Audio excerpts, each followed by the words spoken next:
What's up, everybody? How you doing? Welcome back to the Punk Rock Review podcast, be it YouTube or one of the audio platforms. Thank you for joining us tonight. On this episode, Rob and I are hanging out, and we are going to talk about our favorite band, Rancid. This is our topic that when we first started, we kind of jumped on it a lot, and I think now we've kind of reserved it to like once every quarter we do a Rancid video. That way we can have different thoughts and topics in between to kind of come up, or different ideas, so it doesn't get stale. So this is our springtime Rancid video. Yeah, man, I'm very excited to talk about this band and this music because it's been a few months, man. So yeah, and I actually going through this, I haven't been listening to them a lot lately. Just in the current, they're just not kind of currently on the palette. So, but they're a band that I don't really have to be in the mood for either, so I can kind of just jump into at any time. Well, I mean, if you think about it, I'd say alternative music / punk rock has had a very eventful last, let's say, 8 months. And that includes the release of Rancid's latest album. Like from that point, that's kind of the kickoff of it. Yeah. In a lot of ways. It's been really busy. We've had Blink-182, Rancid, Green Day, Alkaline Trio, and then a number, and I mean a large number of like independent stuff come out that I'm really a fan of and know. I would assume there's been some stuff that you've had come out. Yeah, like a lot of punk adjacent stuff too has been kind of good. Like now that I think the kind of the wave is over of like it being a trend. I think there's just like a lot of like just generally good music I'm hearing of like newer stuff that's kind of keeping me a little distracted. Plus, I think older bands are making good music again. That like this era specifically, these bands are just kind of, I don't know if we're paying attention more or just sometimes it's contagious, right? Everything kind of inspires itself, and it's a place I think everybody's in. My personal opinion on this is that we've all aged together. So as these bands are getting older, so are we. So the music they're writing is exactly like it was when we were young, except that it's geared towards a 40-year-old's life and not a 17-year or 20-year-old's life. And it just so happens that we're just paralleling all these bands in our life. Our journey is all, but we also synced up with these bands too at this point, because that was happening for a while. But I think human maturity and musical maturity are kind of at two different paces, and whatever reason, our generation seems to be kind of locked in right now. Whereas, like, if you want to go to a show of some sort, there's just something for you to go to, right? Like, there's someone on tour that you wanted to see at some point. Like, it's kind of working. And like I said, the new music, I think we are kind of becoming the establishment, so to speak. And that sounds kind of funny, but it's not that. But it's just we are all of those same sort of things that will appeal to us. Like these artists kind of know what appeals to their audience. And I think we specifically are once again the target demo of some of this stuff too. Because sometimes the bands try to keep their audience younger and keep going with that, or try to get way older to like their actual chronological age. Like we talk about Rancid, these guys, they're 20 years older than you and I as well, Right. So I think that something that I guess our generation of bands has kind of figured out is that they've made the food. It's set on the grill. It was time to pull it off. They didn't try to make more food. They just brought us the same thing. We got the same serving. So I don't know, man, I had it in my head a minute ago. I lost the analogy. Anyways, what they're not trying to reinvent the wheel, trying to make new songs, the new style for their band. If they want to make, look what Fat Mike did. He went and started up Co-Defendants with Sam from Get Dead. Instead of making NoFX sound different or making Get Dead sound different, they just started a new band, and it's doing what it's doing, and it's successful. It's got its own following. So bands like Rancid, NoFX, The Descendants, The Circle Jerks, whenever they're touring or making music, they're just thinking of their actual core audience. That was their core audience from the get-go, because that's the people that I think they just want to please more than anything. I don't think that they're and you're not going to pick a ton. I mean, you'll pick a new fans in that, like, if you or I have a friend that goes with us, that'd probably be like, oh, that's cool. And maybe it might be even an easier entry point, some of this later period stuff for some of those people. But like, let's be realistic. The Descendants are not going to pick up a bunch of new fans necessarily, unless like Blink or someone shouts them out. So you don't necessarily need to do that. But at the same time, like there's parts in all these bands' catalog where I thought they were being a little more complacent than they are now too. So it is also effort into it too, because if they were just doing like there's a record in this band's catalog which I think is just a little generic, and if bands were just doing that, then it would be just like kind of this traveling circus kind of thing that wouldn't matter after like a year or two. I remember like the 80s metal did that, and everyone's excited for like a year, but none of them made anything new or good. So once you kind of got the feel and you went to go see like Judas Priest again and got the feel into that, you didn't really need to go again after like the second time. You weren't intrigued more after that. Well, you get the Return album, and then after that, you're kind of like, okay, the shine is worn off. I no longer care. I don't need a second Return album unless it's going to be good and like a little different. Yeah. So I do understand that. I think I agree with you pretty much on that point. And I also want to say, I think this is another thing that is kind of unique to punk. I don't think a lot of other genres are doing that. I think they all try to kind of go with what's popular. Metal does it. Rap definitely does it. They start a new genre, like subgenre, and then the old heads go in and try to, what's the word? Replicate it. And then you have people like Lil Wayne, who's just kind of always been good, always will be type of dudes. But that's the exception, not the rule. Yeah, I think of those guys though at some point, and even this happens to punk bands when they kind of cross over fully into pop. I think, and a pop artist is kind of a chameleon in that way, and that's part of their skill in some ways that they can kind of create, like guys like Bob Dylan, all them have all kinds of different genres within what they've made. But I think there is still a certain authenticity to punk that, at the end of the day, you and I, what we still want, what we're still here for, is the punk rock. Like that is still what brought us to the dance. And to the extent that these bands can still, I got me some NoFX tickets after this final tour, paid a whole lot of money for him.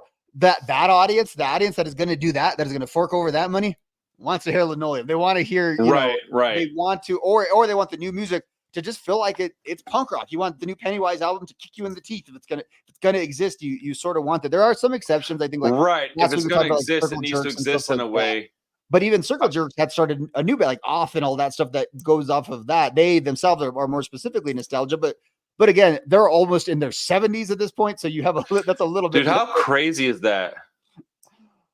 I mean, tonight we're talking about guys that are bordering on senior citizens. I mean, they're always kind of cool to us, right? Because like they just sort of are. Like there's an eternal cool about Lars Fredriksson to me that will always just kind of exist, no matter how old he gets. Yeah, and I didn't mean how crazy is that, as in like I just thought like it's wild. I just think it's wild that guys that I'm about to go see in a punk band are like pushing 70, and this dude's still up there being awesome, and I'm really excited. The first generation of like those guys still being able to kind of do it, I think, because if you think about it, like the first generation of punks literally all died out like within those first couple of years, or they just even like the Ramones and stuff all were in the grave by the time, like none of them hit their 60th birthday. Like I think maybe only one or two of them did. That's a good point. So it's just a little bit, I think, a harder lifestyle, obviously, from back in the day. And some bands, again, like Circle Jerks and stuff like that, turned into nostalgia acts very quickly too. Whereas a band like a Rancid, NoFX is coming to end, but they still kind of qualify that. A Pennywise, the guys we like,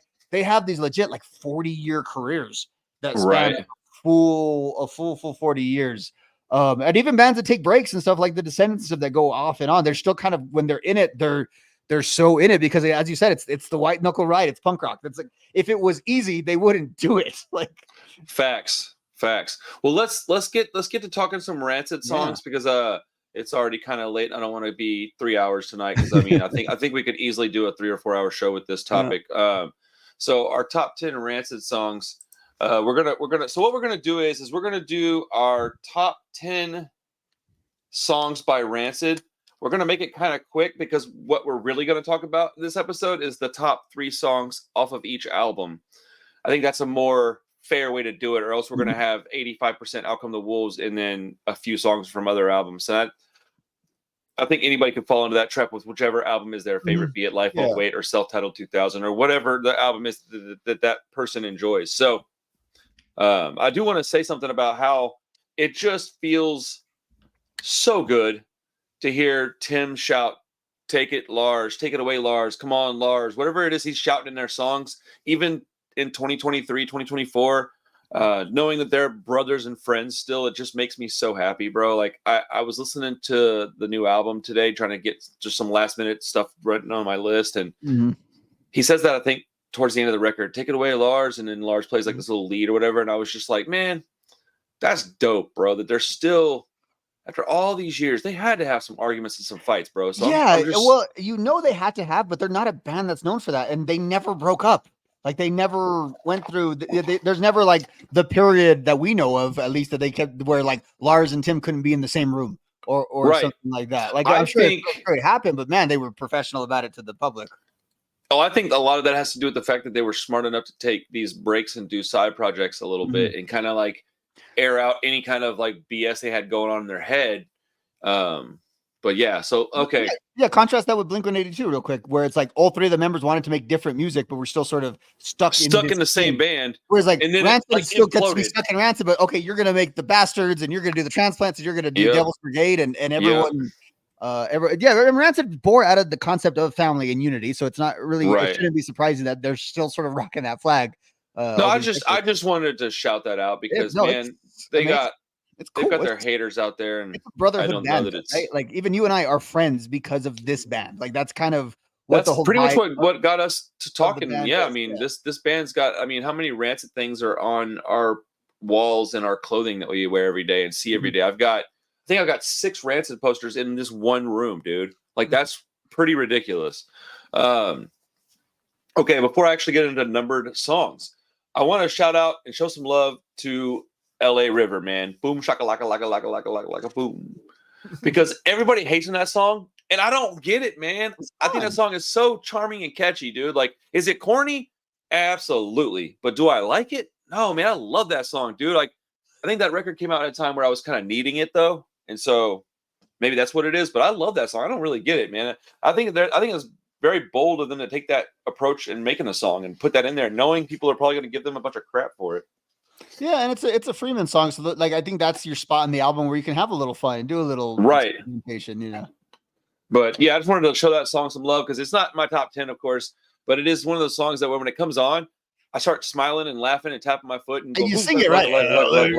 Yeah, bro. Shimmy, shimmy, shake, shimmy, shimmy, shake, shimmy, shake. Yeah, we've all driven with our kids in the back and done the shimmy, shimmy, shake, shimmy, shake. Right? No, dude. Even my kids know this song. So okay.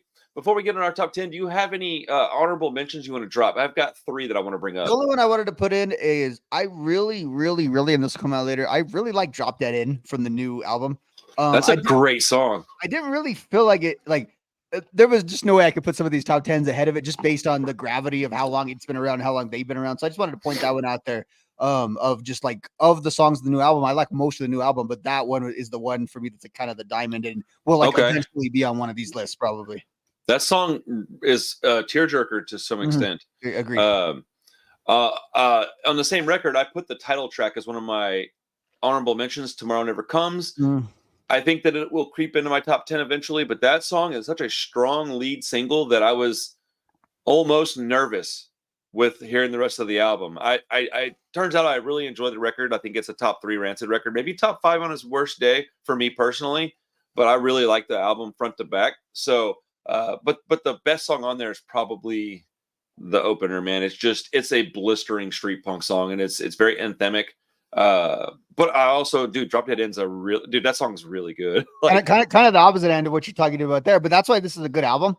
Because I remember we were having the discussions at the time. We thought it was just going to be kind of a midlife crisis album, maybe where they were just trying to go so full on into punk the way. But Tomorrow Never Comes is good, and then you go into Mud, Blood, and it's like, what the hell are we doing? It's a whole different lane immediately on that album. So it's a heavy album though, as far as like what in their catalog. It's one of their punkier, I guess, sort of outputs. Right. No, I know what you're saying. And one of my viewers to the live stream, anybody that's wondering, I do a live stream every Sunday night, 8:30 Central Standard Time, and it's about an hour and a half. We just do new music stuff. We go into some old jams. People donate, and we do their requests. It's like a radio show. We do genre news and such. But we were talking this week. I did a Rancid heavy stream in preparation for this episode, and somebody said that they were reading an article that Brandon was talking about. They went in the studio intentionally trying to make Tomorrow Never Comes feel more like Let's Go than anything else.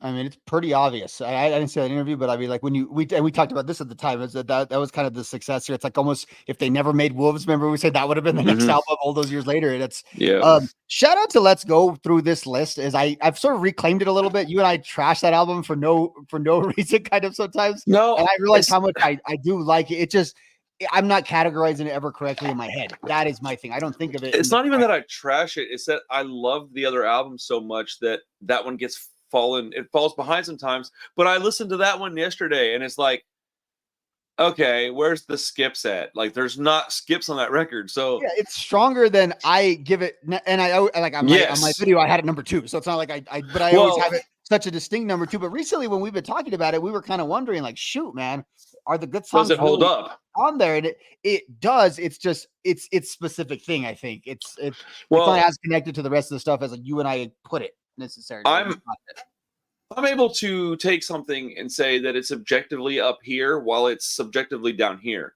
And I think that that's where Let's Go falls for me. It's an incredibly important record, and I think it's got no skips. And objectively, it's like a 10 out of 10. But where do I put it in my personal enjoyment on their in their discography? I say this the middle or the second half, honestly. But I still enjoy listening to it because I also think that maybe if I had not gotten that at the same time I got Out Come the Wolves, and I had not burned myself just completely out on that record, I have burned myself out on Let's Go almost. I listened to that record probably as much or more than Out Come the Wolves because back then my friends liked it better because they didn't like the ska stuff. So they didn't want to hear ska. So whenever they picked out our album, it was always Let's Go. And then that's the one with that back cover with Tim leaning on the car with the middle finger up. And I had that poster on my wall. So like, Let's Go is a very important album to me. So I need to stop slandering that album. But my other two honorable mentions are Liberty and Freedom. I'm a little surprised it didn't quite make my top 10, but it'll appear again later in this conversation. And I think one of the least popular songs on Out Come the Wolves that I find incredibly important to me is She's Automatic. It literally was the last song to get bumped out of the top 10. It almost made my top 10 Rancid songs. And I think a lot of people would find that kind of crazy, but that song is important to me. I'm a romantic type. I have Hopeless Romantic tattooed on my knuckles. I like a lot of that sappy stuff. I like rock and roll music because it's got the, listen to the Ramones songs, dude. Listen to that stuff. That's how I am. Yeah. And so that story in that song is really nice to listen to and think of my wife. It's like, I don't know. Lyrics are really great in that song. I love it. I think it's a good song. I mean, it's a Wolf song, so obviously it's very good. Right. My only issue ever has been is where it's at on the album. Is that there's songs I want to listen to around it are like songs that are on my top 10 list. Both of those two, like specifically, in fact. So it kind of gets it gets a little I kind of rush through it a little bit, so don't always pay enough attention to it. It seems a little more frivolous to me. So, I admit, though, it's a great song. It's a fun song, and it's one of the few, well, not one of the few, but it's one of the dancey numbers that they have. They have so much dance music within this awesome punk band, and that's like one of those, of those songs. The word dancey is going to come up again here in a little bit for sure.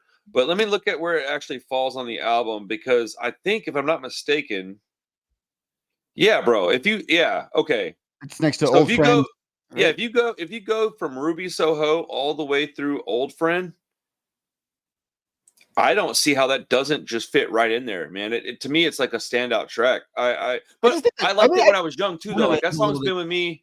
Different. I think the tone of it though is a little bit different. Maybe that's what it is, because it is totally different. It is emotional vibe to all those songs going in, like that sort of sadness that Out Come the Wolves kind of has through all of it. She's Automatic is a little bit of a break from that, I think. Yeah, that is a very, very valid point. I mean, I'm looking at the lyrics for it right now because I don't want to misquote Tim's crazy ass. You need to read them because you can't understand them. Dude, I'm telling you, bro. Dude. Let's see. But I mean, the part where he says, she put her head on my shoulder. I started to hold her, swinging this way in the moment begun. Bro, that every time I hear that, I think of like some romantic high school dance where the girl I didn't actually get was dancing with me. Like, I'm telling you, I'm a sappy little wimp, dude. That's what it is. When he does that, do all that human stuff is happening right in there when he does that. Yes, bro. Let's see here. I'm so glad that you. Dude. This. Dude, then Lars starts it off the way that she moves. Well, I was aroused, empowered, and passionate by every move. It's so cold outside. We need a place to hide. Go into the club and to thaw out for the night. Dude, it's so rad, bro. Yes, dude, this is so good. No, but this is the kind of crap I'm into, though, man. I'm into these sappy love songs, man. Oh, it just makes you want to skate. Want to go. You know what I'm saying? That thing. Right? Yeah, it's so awesome. Right. Wolves is awesome. Dude. What are we gonna say? Every song. I'm telling you. If we're gonna declare it's the greatest music ever written, then that one might be, if I ranked them, that might be my least favorite song on the album, and it would be like a top 100 song of all time for me, though. Right, man. I think my least favorite song on the whole record is probably "Junkie Man." I just don't care about that song. Really? Yeah. Never have. It's been my least favorite song on that whole album forever. Huh. I used to not like Maxwell Murder very much either. I still don't really care about that song. It's all right. No. That's a good take. It's the iconic bass line, and it gets you started on the funniest musical experience of your life. but it's an intro. I think it's just kind of an intro. It's this cool bass intro. And me, I also have told you I have this weird thing with the 11th Hour where I know it's a good song, but I just want to get to Roots Radical. And so 11th Hour has because yeah, I don't love Maxwell Murder either. But you have to listen to Maxwell Murder if you're going through Out Come the Wolves thing. It does set your stage. You have to listen to that Matt Freeman bass line just to know you're listening to the greatest fucking bass player in the world. As Lars says that one time. Well, I mean, that's not wrong at all. So I will say this, that the one thing about that song is that every single time they play it live, I'm stoked, which that tells you a lot about the song. So, well, he does he does different little variations on it almost every time too. So it's kind of a unique experience when you see it live. Well, let's get into my top 10 so we can hear yours as well. I'm going to make this kind of quick, I think. Number 10 is off of an album that I really love, and a lot of folks are kind of lukewarm on. That would be Troublemaker. There's a song called An Intimate Close-Up of a Street Punk Troublemaker. Dude, it might actually be higher up on my list, man. That song really gets me going, dude. Like, that's a skateboard song. It's a drive song. That's an anthem. That is a fantastic song about me. It's about me. And it's one of those ones where I hear it, and the first time I heard it, I was like, what's this one called? And then I was like, oh, that's a stupid long name, but I won't forget it. You know? What's your opinion on that track? Yeah, it's on my top. It's on my 30 list. It was one of the 3 that made it from there. Yeah, and again, like, I don't love that album. I'm in that group where I just don't love that album. I don't know why I don't love that album, and I like a lot of songs from it, but I just kind of can never get into that album. That's one of the ones that sticks out. That narrative form, which I think there's a lot of good storytelling on that album. I just don't necessarily love the way it all kind of comes together. Whatever. Like, it's one of those things. I don't get it, but that song specifically, yeah. I've gotten a lot more comfortable with people not liking the albums that I like because it shouldn't really matter to me, and I've gotten over it. Yeah. But I do think that it'd be funny, and I'm not speaking about you specifically, anybody out there that would be like, man, I really like Indestructible, but I don't really like Troublemaker. I'm like, wow, they're so similar. Yeah. Yeah, I really like that song a lot. My number 9 song is off of Life Won't Wait. It's The Wolf, dude. Like, I love that song so much that, yeah, I don't know. Yeah, this list, all these songs on mine, all 30. It probably ends up being about 32. Are going to end up on a playlist on Spotify. So if you're interested in that, you can check it out. I'll put the link in the description eventually. But yeah, The Wolf is just one of those songs that's like, you'll see a theme in the music that I really like, where it's lots of gang vocals. Melody is real catchy. They're more mid-tempo than fast-paced, I would say, at this point. There's a few real fast ones in here, but I like the mid-tempo, like tap your foot, sing along songs more so than the circle pit songs. It's that back half, and it's not even the back half. Like, it's a good album, but that back section of Life Won't Wait is just amazing. Like, that's where their strength is in that record. That second part of it, where all these songs. I have a lot of songs from that part of the record specifically, and sometimes they're a little interchangeable because I just like that part of the record so much. It's just a little lengthy, as we've talked about before, so it's not always the funnest album to sit through, but it's definitely when you look at that back half, it's fun, and as you said, mid-tempo, and a lot of singing, I think, on that album. I think that's a good Tim and Lars album because they're kind of the stars of that album. It is kind of hard to sit through. It's very long, but the parts where that record shines, they're so bright that it kind of outworks almost everything else they've ever done. I think like you said it's their masterpiece. And I think I've never thought of it that way. But that is exactly what that specific, the way you defined masterpiece.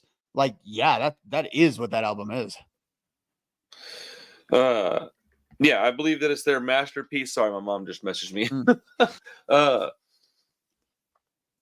Yeah, man, I don't know that they could ever create another piece of art that's the same, or even, I would say, look, man, I love Out Come the Wolves. It's my favorite record of all time. I think it's perfection. But I also think that if you gave the entire world their discography, that they would probably get, Life Won't Wait would probably get voted number 1. Yeah, I think like general alternative rock fan in the 90s, like if they were to hear everything in all of them taste, they'd be like, oh, that one. Because it wasn't as popular of a record, but it's kind of more of the times in that way, where it's got all that melding of styles and that fusion and that late 90s stuff, really integrated together. Yeah, and think of how popular that music still kind of is, like that they were doing on that. It's not necessarily associated with punk that much, but there's a lot of pop music that sounds like Life Won't Wait, even though like Out Come the Wolves is kind of thought of as one of their pop records, but I think it just was a pop record in that it was popular, not necessarily a pop record, Well, I think if you give that, speaking of Life Won't Wait record, to the rest of the world, Latin countries, over in Africa, over in England, UK, and say, hey, listen to this. It's got a lot of stuff that's going to appeal to the different groups of people. It has got a lot of flavor. It's a very flavorful helping of songs, man. It's got stuff from all over the world in it. And I think that's describe it, flavorful. Yeah, I think that's perfect. So, but The Wolf is probably my favorite song on that record, I would say. Maybe top 3 at the worst. Number 8 is actually off of Let's Go. Number 8 is one that when I was young, I really liked it. Then I moved away from it for a while. And then somebody did like a review on this song that wasn't a punk fan at all. And they said, this is pure unbridled punk rock. And I was like, it is, dude. And that would be International Cover Up. It's so fast and short. I love this song. It has come back into my top 10. Dude, it's just... It's just such a simple, like, I like the simplistic nature of a lot of their music because a lot of their stuff is very complicated to play. Tim Armstrong can write some music, bro. People that want to get there and play some 3-chord shit, please stay away from Rancid songs. Don't try to play no bass to it because Matt Freeman will make your freaking fingers hurt. Like, just a bunch. I mean, what a lucky group of people to be. We're talking about Rancid's a one of one in that way. Like even amongst their peers, like their peers are Pennywise and NoFX and these guys who sound nothing like them. Like that's who they kind of hung with. That was the guys their age. They came on with the Bad Religion scene, but they are such a different band and they have so much just different things. But within that framework, though, of always being Rancid, that's the thing. They don't have a song that it's not a quote Rancid song. Like that just doesn't exist in their discography. Well, I think that at the end of the day, you have bands that mimic the Ramones. You have bands that mimic the Sex Pistols. You have bands that mimic the Descendants. You're going to have the bands that mimic Rancid. I think that they're that kind of band. They are going to have their own family tree. Like the Ramones are actually kind of, the Descendants kind of fall into that category. Yeah, the Descendants are kind of the Ramones family tree, yeah. But you get my point, though, that you're going to have the Rancid type bands as well as the Bad Religion type. Bad Religion is a great example. You have Bad Religion type bands. You got Ramones core. You're going to have like Rancid core stuff where it's just Rancid worship. And I think that's going to be, I think it's already true. There's tons of bands like that, especially in Latin American countries. But yeah, International Cover Up is just a really great fast song. Number 7 is off of our favorite record. It is Ruby Soho. It almost didn't make the cut. And then I realized I'm just a little burnt on the song, but is it a great song still? Well, yeah, dude, that's ridiculous. Of course it is. Like, it's so good. Like, I mean, anybody that hears it come on, we'll sing along with it, dude. Like, there's a wrestler that has the song as their I was going to say, one of my favorite things is when Ruby Soho, the wrestler, comes out and the announcers start singing Ruby's, like these middle-aged white men in their 50s, Ruby, on the broadcast, and everyone in the arena knows the song. In fact, that's awesome. People think I reported that they were going to play at one of the events they played at, just because I'm like the wrestling punk rock guy, and I said, hey, Ruby Soho came out. It'd be cool if the best punk band of all time came out. I just tweeted that randomly. Then it actually happened a few minutes later, and there's people that think I reported it like I was breaking news. Oh, that's awesome. Yeah. That's awesome. Well, it's one of those songs that like my wife knows it, my kids know it, my mother knows that song, and it's not because it's some kind of like, it's just really catchy. It's a very catchy good ska laden way. Like you understand why it caught on. Like, yeah. Well, so I didn't know what Rancid was, and it was just on the radio here on the alternative station. It was, it sounded different though than definitely everything else you heard, but it was just, again, it's part of that 90s flavor of everything's cool and everything's in, and it's just it's a great song, really is. And I can see your point of not thinking that you needed to put it on there or going towards it, but when you look at it objectively, yeah, it probably goes on there. I sat and gave everything a listen again, like a objective listen, and I was like, how could I leave this off of there? Like, what sense does that actually make? It doesn't make any sense. Yeah. Such a good band, man. Number 6, I believe it's off of. Man, I'm getting these two albums mixed up all of a sudden. I think it's off Dominoes, but I could be wrong. Let's see. It's Memphis. Is it off Dominoes or Indestructible? Indestructible. Oh, it's off Indestructible. Yeah, it is. Yeah, it is. Dude, for some reason, I get those albums mixed up frequently. Or like songs off of the albums. I get but that song, it's creeping up my list, man. That is a great song. Really good storytelling again. But yeah, what's your thoughts on Memphis? It's on my other list, so it made my Indestructible cut. It's funny because when we talked about Indestructible, I said it's a song I love, but sometimes I don't always love it listening to the album. I get a little Oh, really? like it kind of almost pauses the album for me at times. There's been times where I have skipped it while also acknowledging like it's on my list. I really like these sort of poetry songs that these guys have when they're kind of telling stories and they sort of almost the music sort of plays a back role and then the music hits, the music does its thing because they have very few songs. And to the extent that they do, I think I have them all on my list. Those almost like talky type of songs that they do. And this is kind of, it's funny. There's no rap in Rancid, but there's such a hip hop vibe to them. And I don't know if it's like a hip hop vibe or they're both going off of like this reggae vibe but that thing that they do with the rhyming and building like rhythmically, like with the lyrics and stuff like that.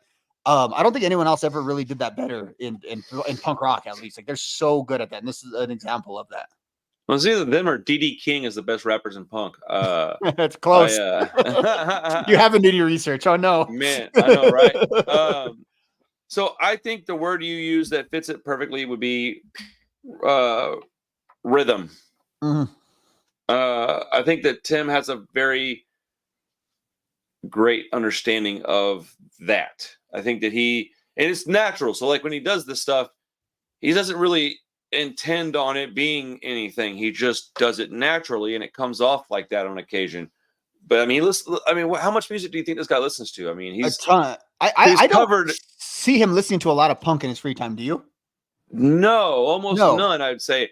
I mean, when you go listen to his Tim Time Bomb and Friends stuff, it's so eclectic that it makes me just really, it makes me happy, dude. Like, because I listen to a lot of stuff, but sometimes I get stuck in a rut only listening to punk. And then when I listen to stuff like that stuff he put out, it reminds me that it's okay to think outside the box, color outside the lines a little bit, man. Go and listen to some stuff. Like, there's tons of beauty out there, man. Go out and explore it. Like, I like a lot of old 50s and 60s doo-wop and soul stuff, but I don't think about it enough. Yeah. So when I listen to some of his old cover songs, I go, I'm gonna go back and dive into this. And it's and you hear some of it in Rancid. Like that's part of that unique of Rancid sound. And I think we should never underestimate the fact that Rancid comes out of Gilman and not LA.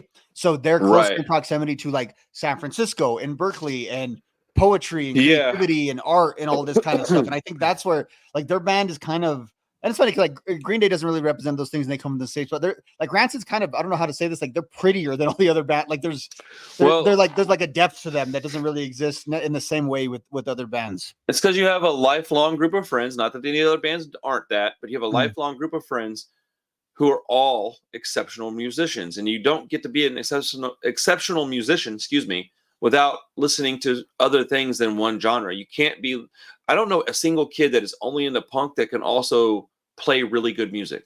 That all they listen to is punk. That doesn't exist, man. I'm sorry, dude. Like they might learn and start there, but they dive into other things, man. Like Lars, I was always proud of the fact that I liked the band Lars liked whenever I found out he really liked Creedence, CCR. Mm-hmm. That's one of my favorite bands outside of punk rock. But I'd say like a top 10 minimum. Honestly, probably top 5, dude. Like every song I've ever heard by them is good. But yeah, so Memphis is a great song, and it just showcases their storytelling abilities. You can hear a little of that CCR kind of stuff actually in Memphis. That's a good one to jump off of. That's, that's for sure. That's a rock feel to it. Yeah. Well, now we're really getting into the thick of things, man. We're talking about our top 5, or my top 5, my top 5. We're going back. Let's see, 1, 2. Whew. Okay, well, there are 4 songs from And Out Come the Wolves fixing to pop up on this top 5. Number 5 used to be my number 1, and I don't mean for some short amount of time. I mean for like 20 years almost. This was my favorite song of all time, and it's just recently gotten to where when I explain why, you'll understand. It's Old Friend off of And Out Come the Wolves. I used to be a lot more sad. I used to have a lot more. There was a lot more for me to say, "Good morning, heartache. You're like an old friend. Come to see me again," in reference to. I have worked hard. I have cleaned my life up. I have met good people and married a good woman, had good kids. I still love that song, but it's not the emotional like anchor that I used to need it to be. So it's kind of slid up to the 5 spot, but I don't think it'll ever not be a top 5 song to me because it's perfect. It is a perfect like ska punk song. I mean, agreed. We talked about it a couple weeks ago. It's on my top 10 list, and it's on this list over here. It is of the non-huge Rancid songs. To me, it's the best. Like of the ones that you wouldn't just say off the top of your head necessarily, although it's pretty close to the top. It's the best of like the rest, so to speak. Yeah, I just don't think there's much else you can say about it. It's a really, really, really, really, really great song. But there are three more in that album, four more total that I like a little bit more than that. Number 4, also off of And Out Come the Wolves. It's one that the more I listen to it and the more I learn about it, the more I learn the lyrics to it, the more I love it. And that would be Daly City Train.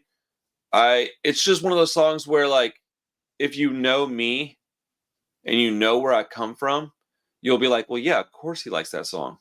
So it's just a story that it hit home the first time I heard it. I didn't know what it meant, and then as I got older, I revisited the album, and that song became one that I really loved and was important to me. I don't know if that made any sense. I was saying like two things at once. I ran my sentences together, but when I was younger, I didn't understand the song so much. I liked it, but I didn't really understand it. When I got older and lived a little and made some big mistakes and lost some friends, and that song became very important to me. And it's one that now every time it comes on, I mean, I'll sing that song. I'll be 80 years old in my kitchen making eggs, dude, singing the hell out of that song. I totally know what you mean by that song specifically, and some of the songs on this album. There's a lot of their music that I loved when I was young and didn't resonate quite the same way. That resonates a lot more with me now, even as I listen to Rancid quite a bit less, just because, as you were saying earlier, I've listened to so much Rancid, so it's not like something that I necessarily find to do. But a lot of these songs like were a lot more mature than like what a 15-year-old really would be into. And then now I could totally read these lyrics completely.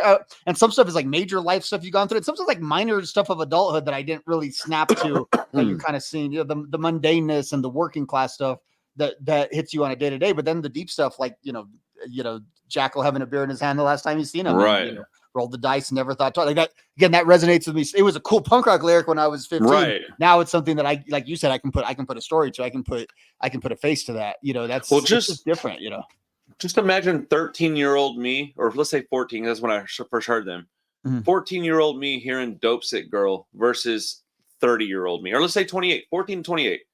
Double my life, and look at the difference that song would make to my life at that point in time. Yeah. At 14, I'm like, I don't really understand it, but it sounds like it's really good and catchy. I like it, and I know what Dope Sick means to a certain degree, but I don't really. By 28, I've gone through it a bunch, and I've been there and done that, and so yeah. But Daly City Train is a phenomenal Rancid song.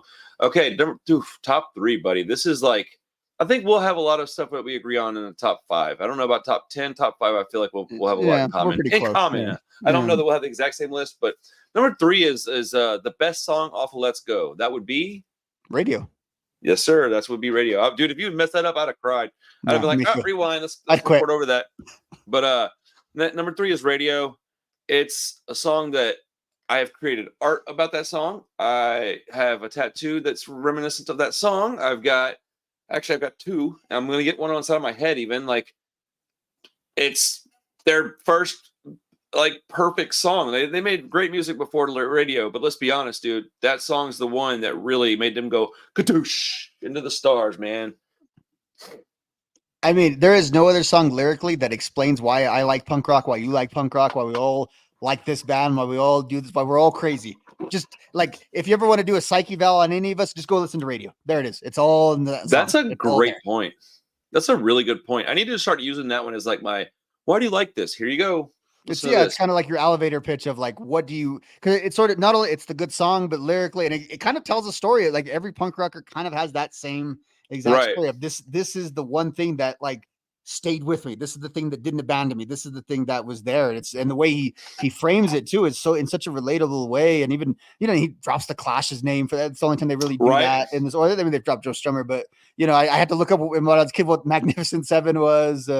And the way you tie in it, you know, I was a choir boy. You showed me no heaven. It's really like almost like a coming of age kind of song too. It's just great. I love that song. It's good choice. I've got a lot of memories to that song, man. A lot of skateboarding, a lot of like just adolescent angst. The angst, yeah, no, it is. It's very angsty, but in a Rancid way. Because Rancid doesn't really do like the Pennywise, like F Authority kind of angst. They do angst like this. No, they have very intelligent lyrics. I've learned that more over the past year talking with you and doing this stuff, like having to like research their lyrics and really read them.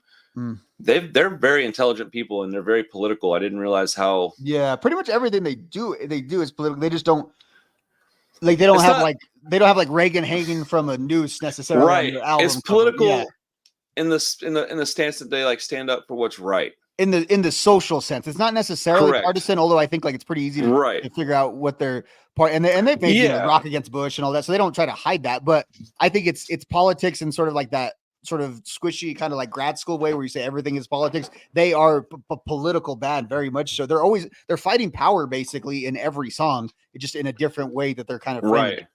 Well, if you just read their lyrics on any album, you'll go, oh, okay, they battle their own inner demons, and they do not like radical authority. Okay, tyrants and drug abuse. Every punk rocker can understand that. That's basically the core of the genre right there. My number 2 Rancid song of all time. It almost got flip-flopped with radio, and I think on any given day it could flip-flop with radio, would be Roots Radical. Okay. It's fucking Roots Radical, man. It's I view those as the same, not the same song, but a continuation of each other. Like that's dude. Like that's the radio for Out Come the Wolves. Is absolutely, it absolutely is. Because he learned about music, and now here's what he does as a teenage punk rocker. That's how I've always viewed that, and that's what that song is. That song is such a snapshot of teenage punk rockism. In like, that's not even a word. It's made it up, teenage punk rockism, but that's exactly what your brain feels like, and some of the actual things you do when you're 15, and you kind of, that's being a punk rocker. You can't go to the bars, you can't go to the clubs. You create your own little society for that exact reason. And something strikes you funny when you ran out of money. Where do you go now when you're only 15? I mean, good God, that's so good, dude. So one of the things I like about doing this show with you is that it keeps me, what's the word?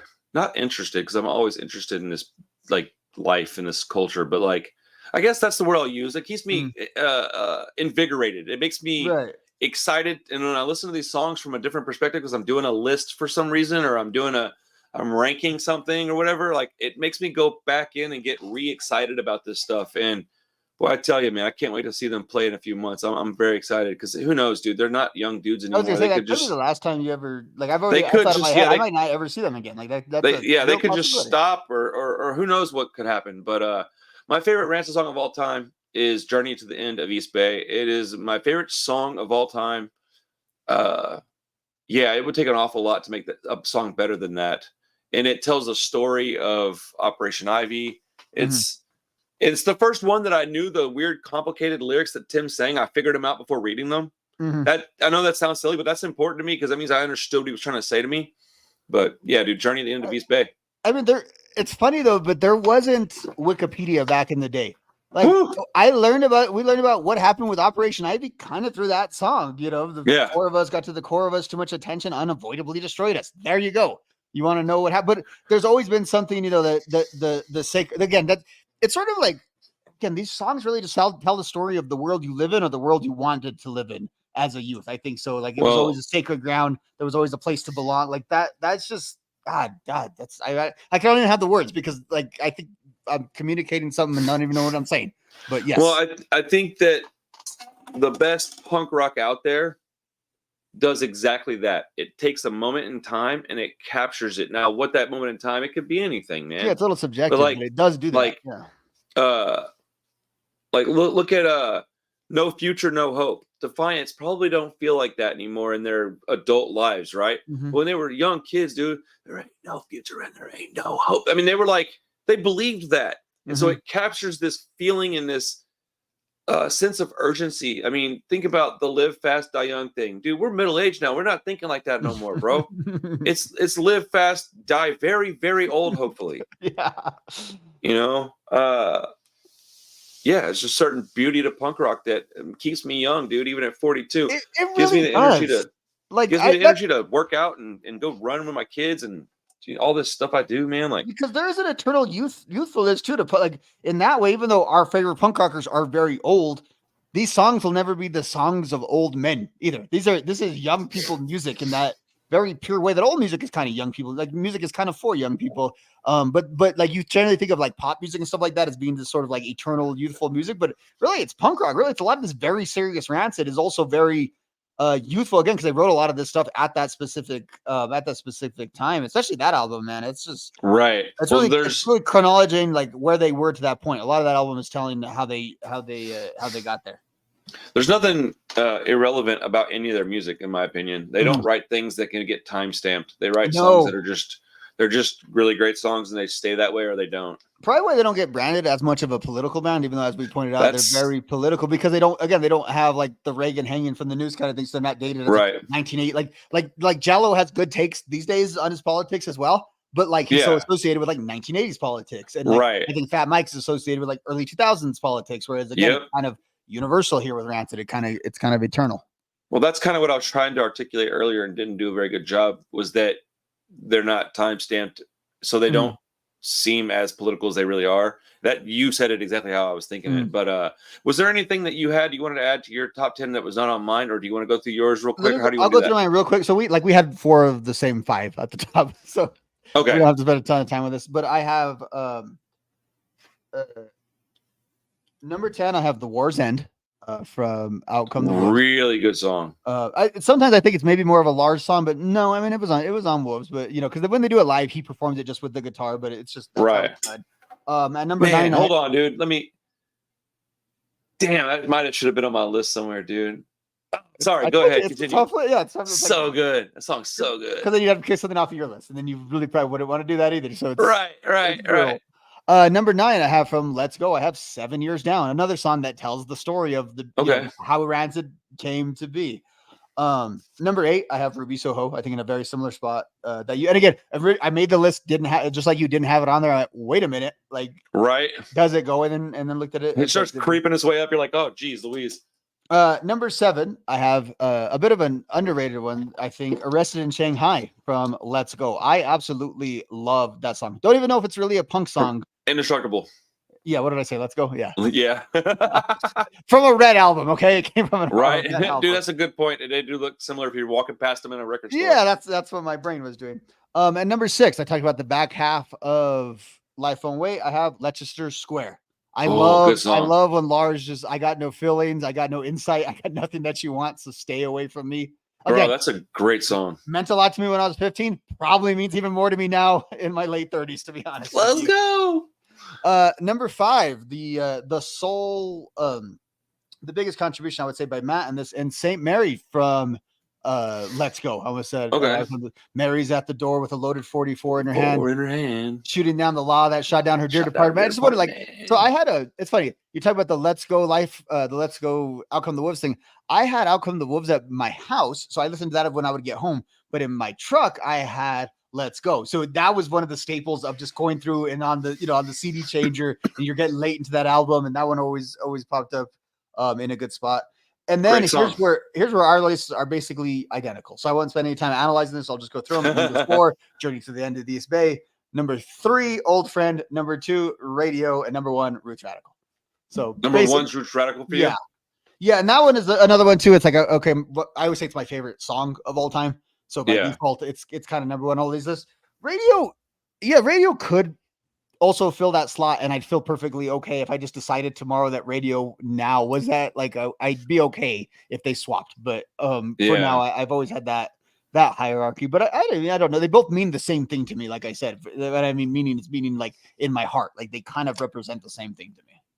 I agree with that. Let's move on to the top 3 songs off each album so we can get this show on the road here. Let's go. Do we want to stick on the same albums? Is that how we're doing it? Like, do what now? Like when we do self-titled, we'll both give our 3 from self-titled and just yeah. And we're not including the B-sides and C-sides, I don't think, right? No, just the straight up albums, right? Okay. So on the self-titled 93. Oh my goodness, sorry, my throat's acting all kinds of crazy. So let's talk about self-titled 1993. This album, I think, is simultaneneously underrated and overrated. I think people say that it's like the greatest thing that they've ever done, which is nonsense. They also think, I've also heard very few people talk about this record. And so I do want to point out that the album, I think, is very good, but it also toes the line of not even being Rancid, because Lars wasn't in the band yet. And most people think of Rancid as including Lars Fredriksson, and I would include myself in that. So, I don't mean to be disrespectful at all. I love the record. I don't have an attachment to this record for that exact reason. And I know a lot of these songs, I like a lot of these songs, but it just doesn't feel like Rancid to me. And I had it when I was a kid, and I had it, in the room and stuff. And it was the one that always got played the least. And it's not really a statement on the quality of that album. It's just something's a little bit different about it. Yeah.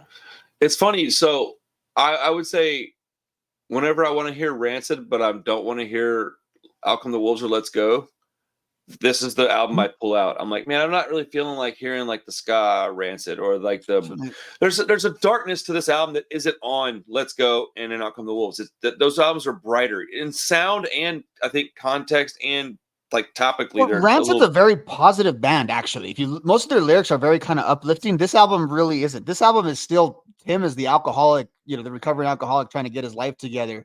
And these songs are pretty much all about that. It's very much like a rehab album. In a way that their other stuff only partially is. Like there's definitely the sunshine is coming through in the other albums, and it's not quite there yet. I totally agree with that. Yeah, it's just a younger person writing songs, a little more lost at this point in his life. I think probably a little more pain from the loss of Operation Ivy, because I think that even though they quit that and they meant what they were doing, I do think there was this giant void left in specifically Tim, and you couldn't find peace, it seems like, with that, right? I mean, like how Matt says, he became such a bad alcoholic, and he was mad because he kept screwing up bands, and that was the thing. Like he couldn't get it. He could have been a real tragic figure. This guy who had this thing going on for a couple of months, like if you think about it, and could never get back to it, and like ruin his life. Like that could have been a really like pathetic story. Like we would have thought, like how lame was that dude? That thankfully, like he caught on, and thankfully for him, he wouldn't be alive by all accounts of how bad he was. But it is something that really did affect him in a very profound way. I don't even think it would be a how lame was that dude thing. I think it would be a story of tragedy like Kurt Cobain or Jimi Hendrix, because it'd have been like, this dude created Operation Ivy, then he created Rancid, and then he died of a drug overdose before they could do their second album. They had this new guy in their band with them, and before they could really see what they were really doing, it was all lost. So I think they got fortunate. It'd be like Bradley Noel. That's the analogy. Yes, he'd be Bradley. This influence who kind of never got to see the fruits of that labor. Yeah, that's. It'd be like Bradley Noel with the added importance of having an album like Operation Ivy's album drop. So it would Bradley Noel plus Kurt Cobain in that way. So it's like you have the biggest. Because the biggest influence that these guys may have done may not have actually been in Rancid, and we've talked about that a lot. And that's funny, but that shows the scope of what they did in their careers.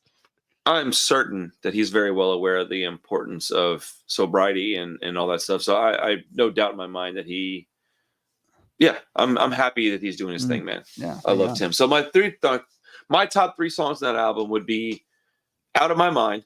Okay. In this order too. Out of My Mind. Hyena is just so catchy, dude. We'll talk about these other songs on the other albums probably a little bit more. But on this album, there's just not as much to talk about for me. Out of My Mind, Hyena, and I like Get Out of My Way as my favorite song on the record. Yeah. That's a nice sampler. I have actually similar. I have Out of My Mind on mine. Because Out of My Mind could have been on the other records, right? It kind of has more. It was more of a little bit of a look into the future. Sounds like Let's Go. Yeah, it really does. And then I have Animosity. I've always liked Animosity. That was the one when I was a kid. It's that like fast one, and everyone who sells cocaine knows how to fight. It's got that. That's a really great song. Yeah. Kind of a vibe to it. And then I don't love this version of it. I like the acoustic version better, but I've always liked Rats in the Hallway. I think Rats in the Hallway is a fun song. It's a good song. I just like the version on the Hellcat DVD that Tim does the acoustic of it. It's like a very like sad, heartfelt song, and it's kind of hard to listen to that and then go back to this version. But I've always also liked this version. I forgot he did that. Yeah, it's and they do it to all that footage of them just on tour. It's like they're playing like hockey with AFI and stuff like that. But was he hanging out with Davey Havoc? And they take like the group photo, and the Bastards guys are there, and they're all like playing hockey.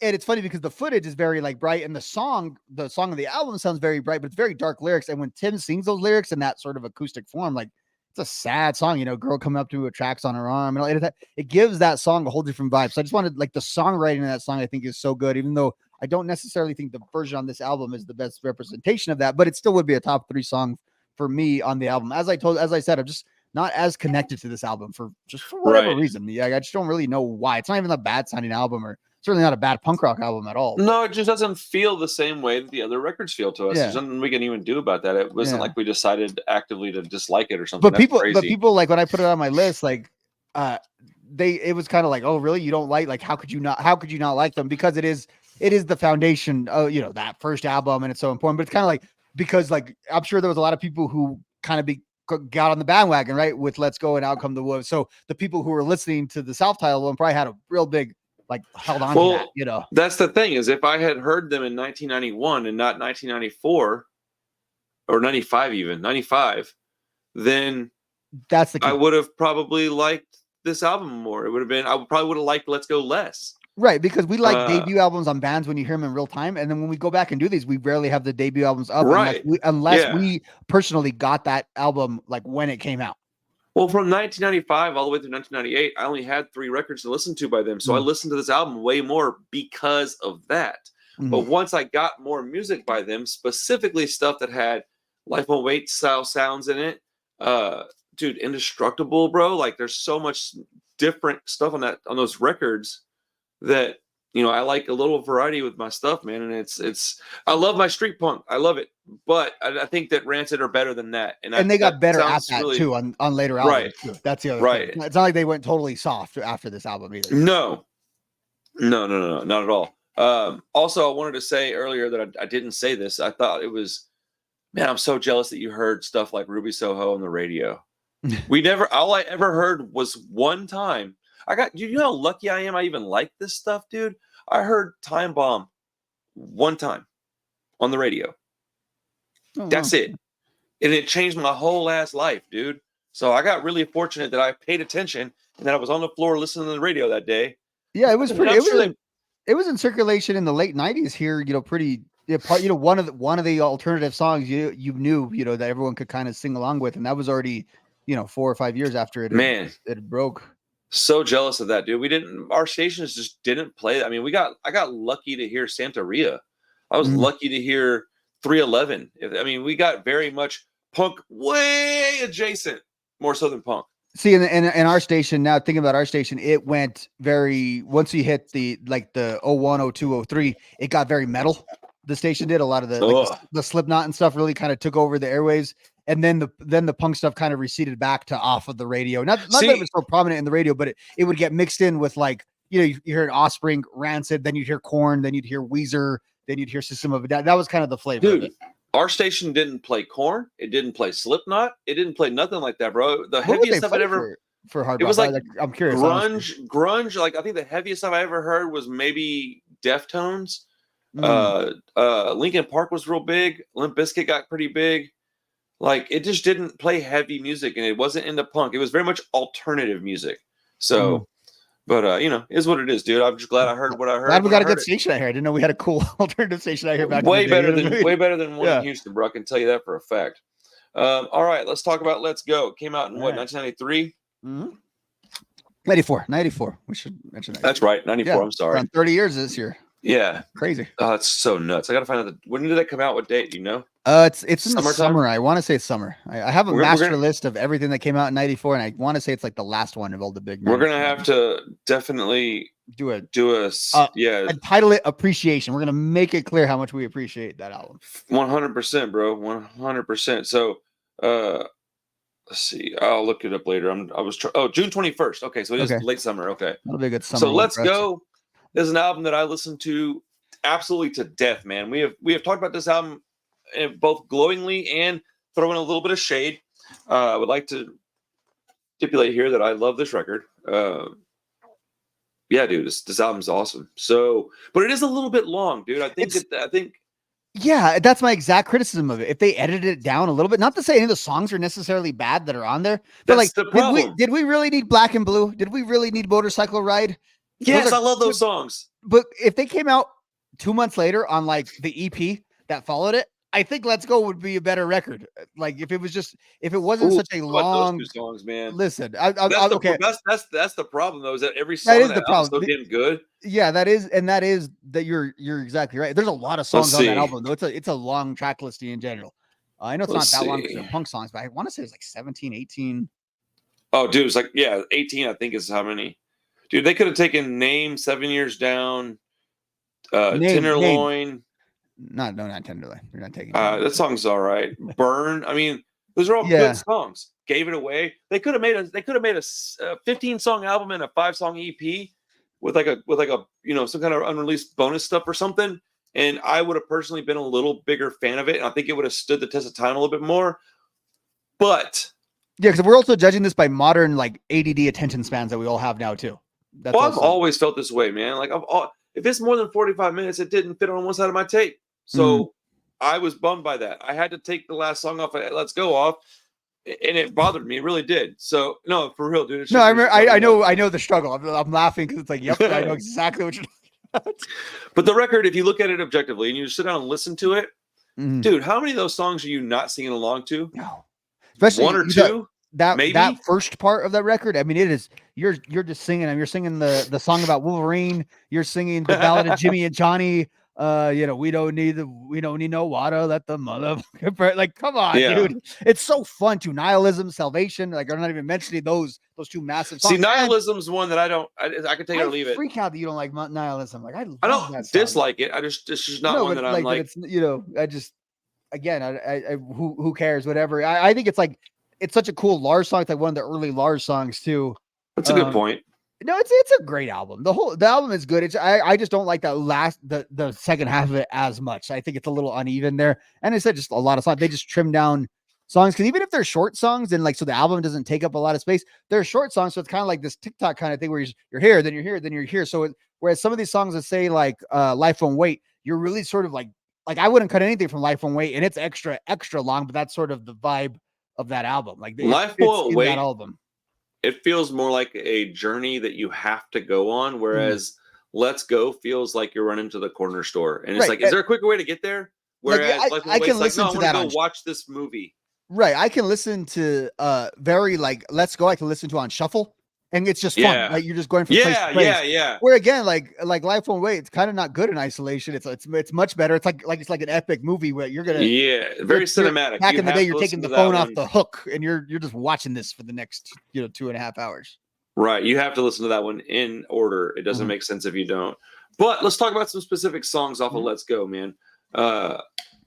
My favorite, I'll just throw them out here real quick, dude. My favorite are the Ballad of Jimmy and Johnny. that song is important to me for reasons that anybody that knows me should understand very quickly. I've got friends like that. I listen to a lot of that Oi music, and it's a good story. It's a great song. It's a song I've loved since I've heard it the first time. I mean, it's such a funny song. Like I always sort of, the way he delivers it too.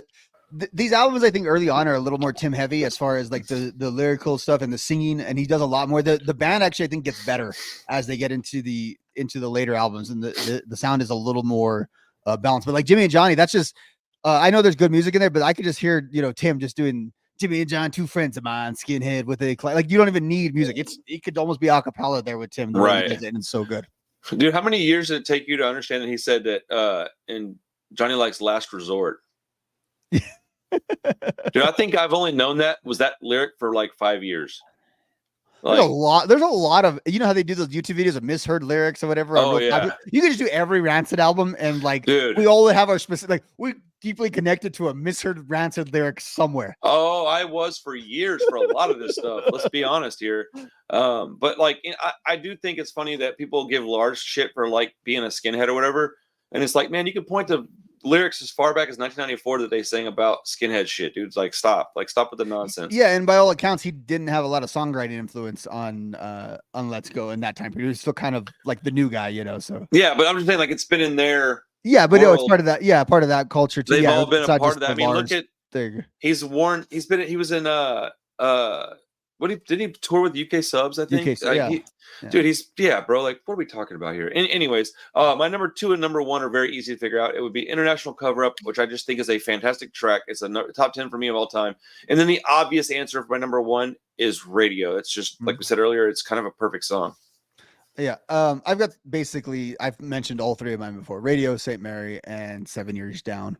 Again, there's 7 Years Down is a top 3 off the album for you. I know you don't, and I would think you would like it because of the lyrical content to it. Well, that's what's making me second guess myself.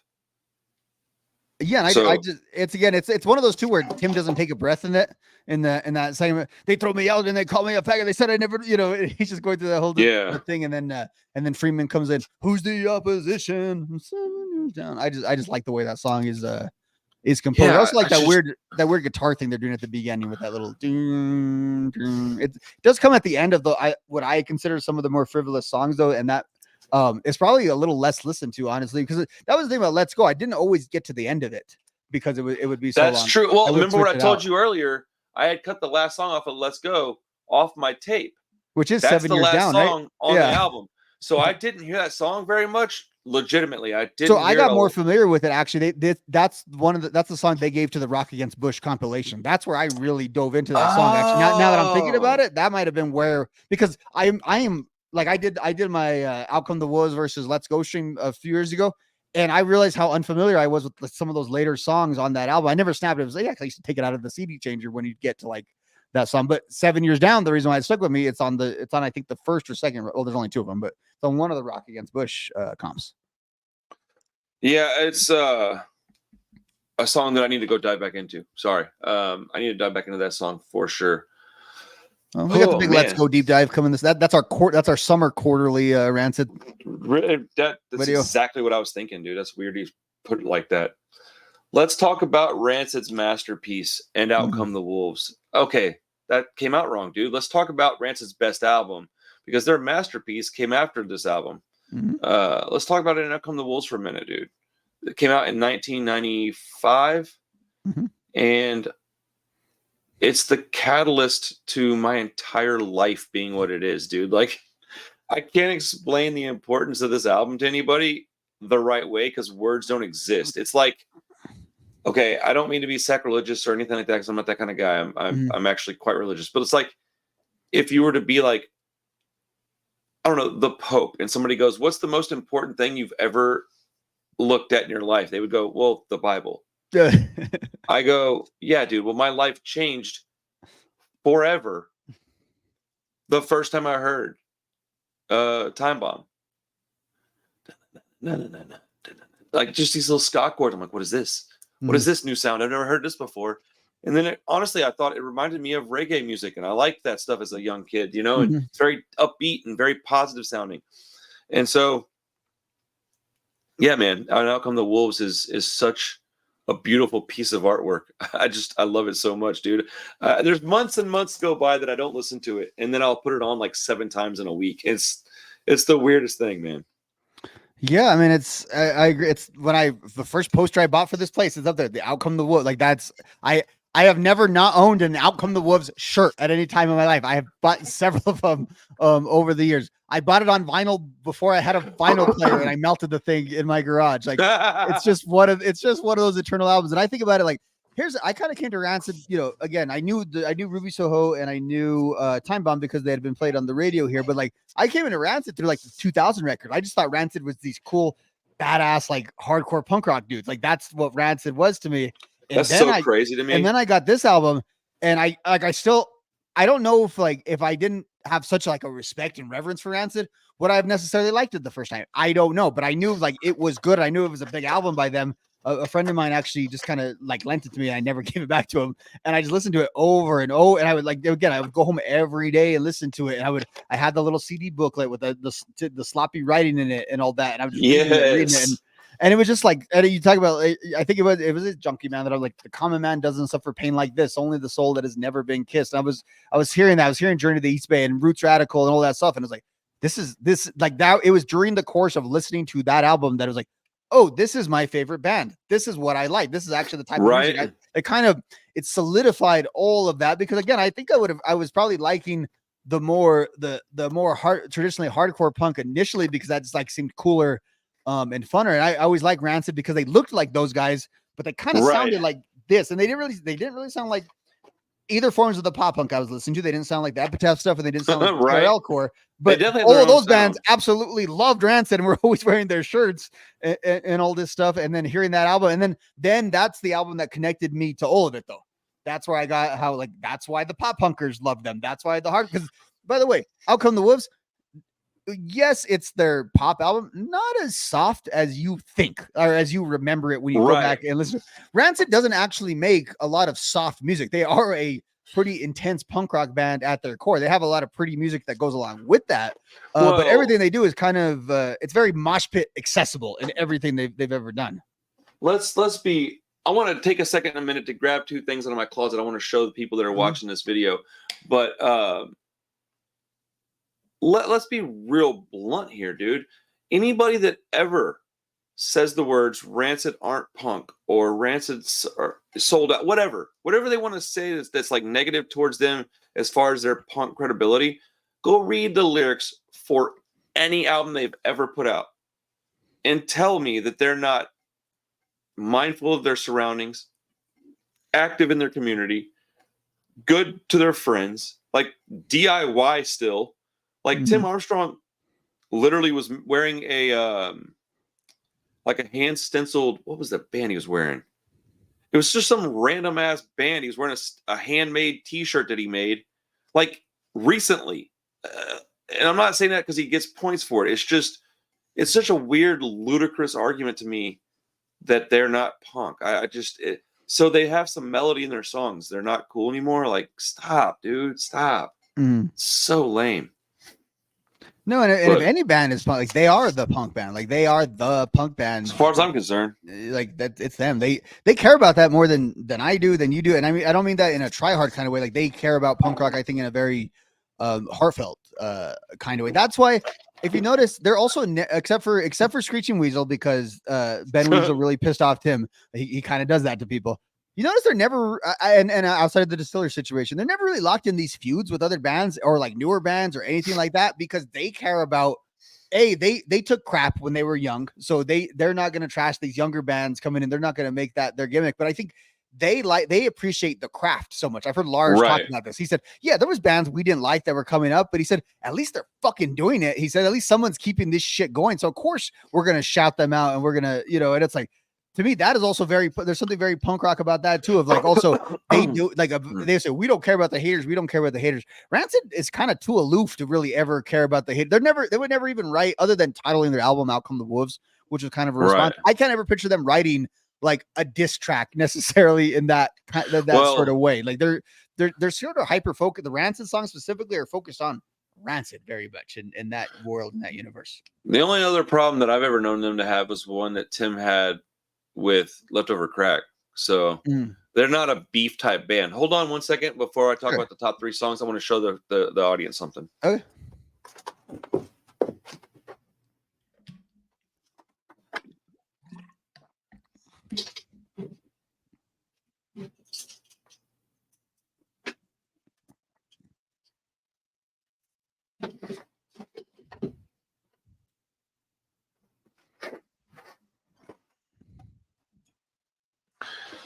Okay, so this album is very, very important to both of us. I'm very proud to still have this stuff. I've lost everything in my life more than once. And one of those times was to a flood, so I couldn't help nothing. That just is what it is. But I've still managed to keep this stuff. So let me show you the I've got a first press of Out Come the Wolves on vinyl, still sealed, and I'm very, very excited. It's just sitting on my shelf over there. I've also got the Indonesian cassette. It's got like the track listings in the wrong order and stuff. Like it's that's awesome. That's so cool. It is awesome. I've got a promo called "And Out Come the Wolves, Don't Fuck Around," and it's got 3 songs off the record. Come on, man. Oh wow. My camera's being real stupid. My wife bought me this for my birthday one year. Come on, man. Why is my camera not? There we go. There you go. Nope. What are the 3 songs that one's got in it? This one's I'm sorry, it's got 4 on there. It's got, dude, it's weird too. It's got Ruby Soho, Time Bomb, Roots Radicals, and Junkie Man. That's a good flip. You would buy the album if you got those 4. You'd probably buy. You're not wrong. But this is in like mint condition, bro. Where was that released? Was that a local? Was that stateside? No, this is like the stuff that they sent to radio stations. To the promo. Okay, yeah. And then I finally landed an actual legitimate, what I had when I was a kid, cassette tape. And then, but more important than all of that stuff, my dad bought me this. This is probably one of the maybe 2 things that I've got that my dad gave me. This is actually from when it came out. This was what was in the store at my local record shop. They gave us this to have on my wall. It's got all the little holes in it still. And the way you can tell that it's real is that the back has got the same image in red with black. So it's the actual like sent out promo. So that's when like Epitaph would have sent that out, right? Like that's Epitaph sent it out to all the record shops whenever they got like an order of albums and stuff. It's even got the crease on the middle where it was folded in half and sent with the records. That is crazy. Like that's both of those promo things I think are just so cool. Of like that was what was happening when they were building this album. Like that's the tools they were using. I have 2 of those posters because I thought I lost this one, so I tracked another one down, and then my mom was like, "No, I have that," and I was like, "What?" And so I went and got it from my mom. I thought I lost it in the flood. That'd be a cool thing to sort of seek out, is those sort of promo posters like that were in record stores. That's cool. I do seek that stuff out when it comes to Rancid. Last but not least is this T-shirt. This is the shirt that I bought at Lollapalooza 1996 when I saw Rancid play. It's got all the dates on the back. This is probably my prized possession. Out of all the things that I own, this is the last one to die. If I have to sell all my shit, this is the last thing that's getting sold. Speaking of last one to die, is that one going into like the casket with you? Like, is that the one just making the trip with you? Yes. I figured. Like 100%, I better be buried in that shirt. They're like, man, he lost a bunch of weight. It looks weird, but whatever. That's what he wants. He's an old cranky man. That's right. You're gonna be dead, so you won't even know. I'm just gonna take it right before they close the thing, and you'll never know. I'll be like, he willed it to me. It's crazy.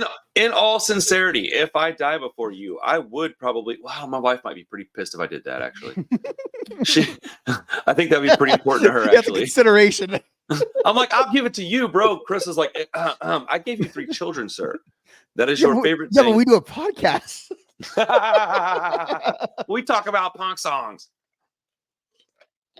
All right, let's talk about punk songs. What are the 3 best songs in the album? I think we kind of agree on it, don't we? Yeah, I had Roots, Old Friend, and Journey as my top. Okay, mine are Dally City Train, Roots, and Journey. Okay. Old Friend is like right off to the side, hanging out, going, "Hey, what about me?" And we're like, "We don't have enough room in the car. Sorry."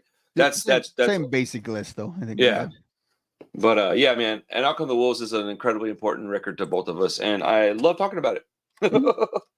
Let's talk about the one that I have tattooed on my throat. Life Won't Wait. This album we have talked about quite a bit, but it's still, man, it's still just one of those records that you could just keep going deeper and deeper and deeper with this record and finding more stuff about it. It's layered like an onion, but it's an onion the size of a fucking basketball, dude. It's like, how much stuff can I learn about this record still? Well, a lot, dude. All the guest musicians that are on it, like there's a ton of where they recorded it, and even the story behind Rancid in this time period. This is when they're in like their media blackout era. So it's just everything you just sort of had to piece together. I think the story is that Tim fell off the wagon in this time period. Ooh. So he wrote this and 2000 kind of in isolation, and that's why those albums sound kind of extremes.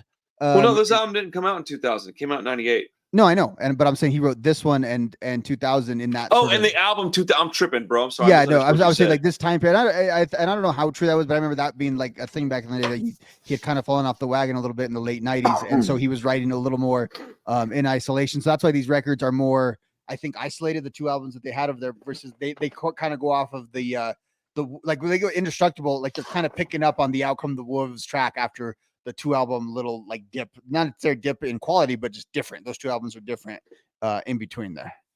Well, one of the last things that my father purchased for me, because I told you that he got me that poster and he got me this. One of the last things he bought for me before he passed away was in the Christmas season of 98 was this T-shirt.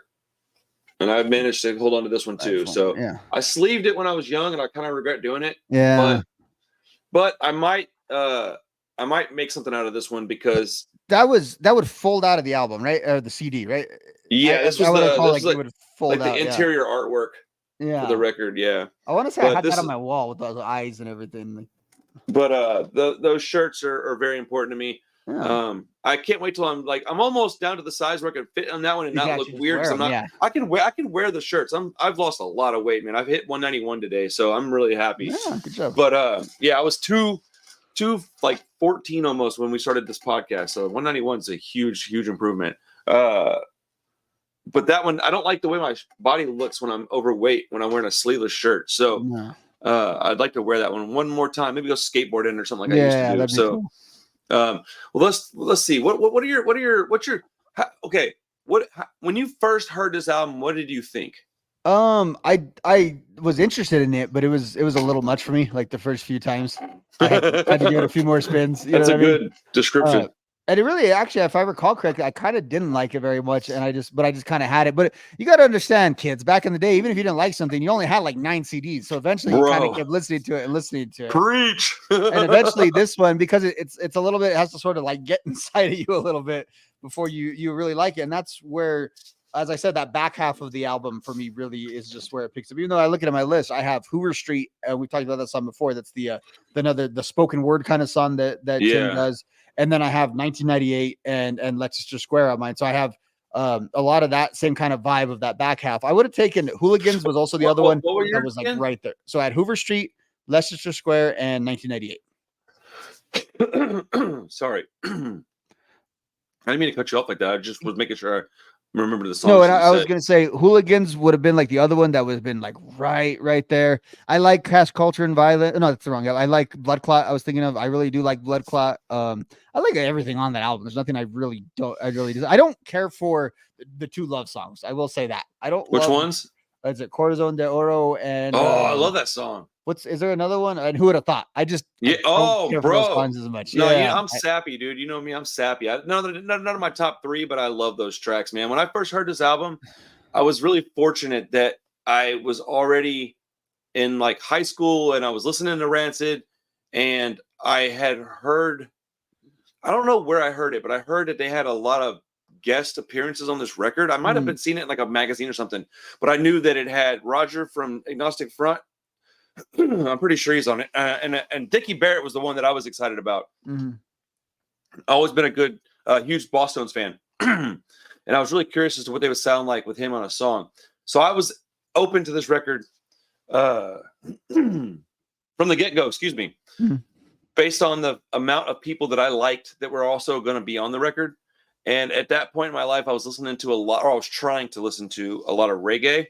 And so I already knew who Buju Banton was before this record came out. So like there's a lot for me to like dive into. And like you said, I didn't have a lot of albums. My record collection was probably somewhere in a 40, 50 total. And that include like all my shit back then in high school, bro. Yeah. Maybe 50. And that's because I spent every dollar I had on music. So yeah, my top 3 off of Life Won't Wait are Hoover Street, Blood Clot, and my favorite song on that album is The Wolf, man. That song is so stinking good, bro. But Hoover Street is just an amazing story about a person that I can absolutely relate to. And every album that they have has a song that is like this sad story, like Basketball Diaries-esque. As a matter of fact, that's where the name Out Come the Wolves came from. Yeah, I was going to say Basketball Diaries. That was their vibe, yeah. You can tell that that's their jam, dude. But Life Won't Wait, I think, is just, I'm not always in the mood for it. But when I'm in the mood for it, there is. But when I need some quality, it's like like a good meal. Like, you can't eat like certain things all the time. That's what I'm saying. I'm in the mood for that good meal. Like, this is what I'm in for a quality meal. It's what I'm having, man. Hoover Street, I actually saw them years ago, like in the early 2000s. They played Hoover Street live, and you wouldn't think that song would translate live, and it just did. It just did. And again, that's a lot of spoken word, a lot of kind of that whisper kind of tone. As the joke I told you that I saw on the internet once, did Tim accidentally invent mumble rap? I don't know if we can blame that on him, maybe, but yeah, they played it live, and again, there was not as many people singing along to that one, obviously, and they kind of put it in one of those sort of dead spots of the show to bring everyone back up. But yeah, seeing that song live was a trip for me, back in like 2006 or whatever. I think it was on the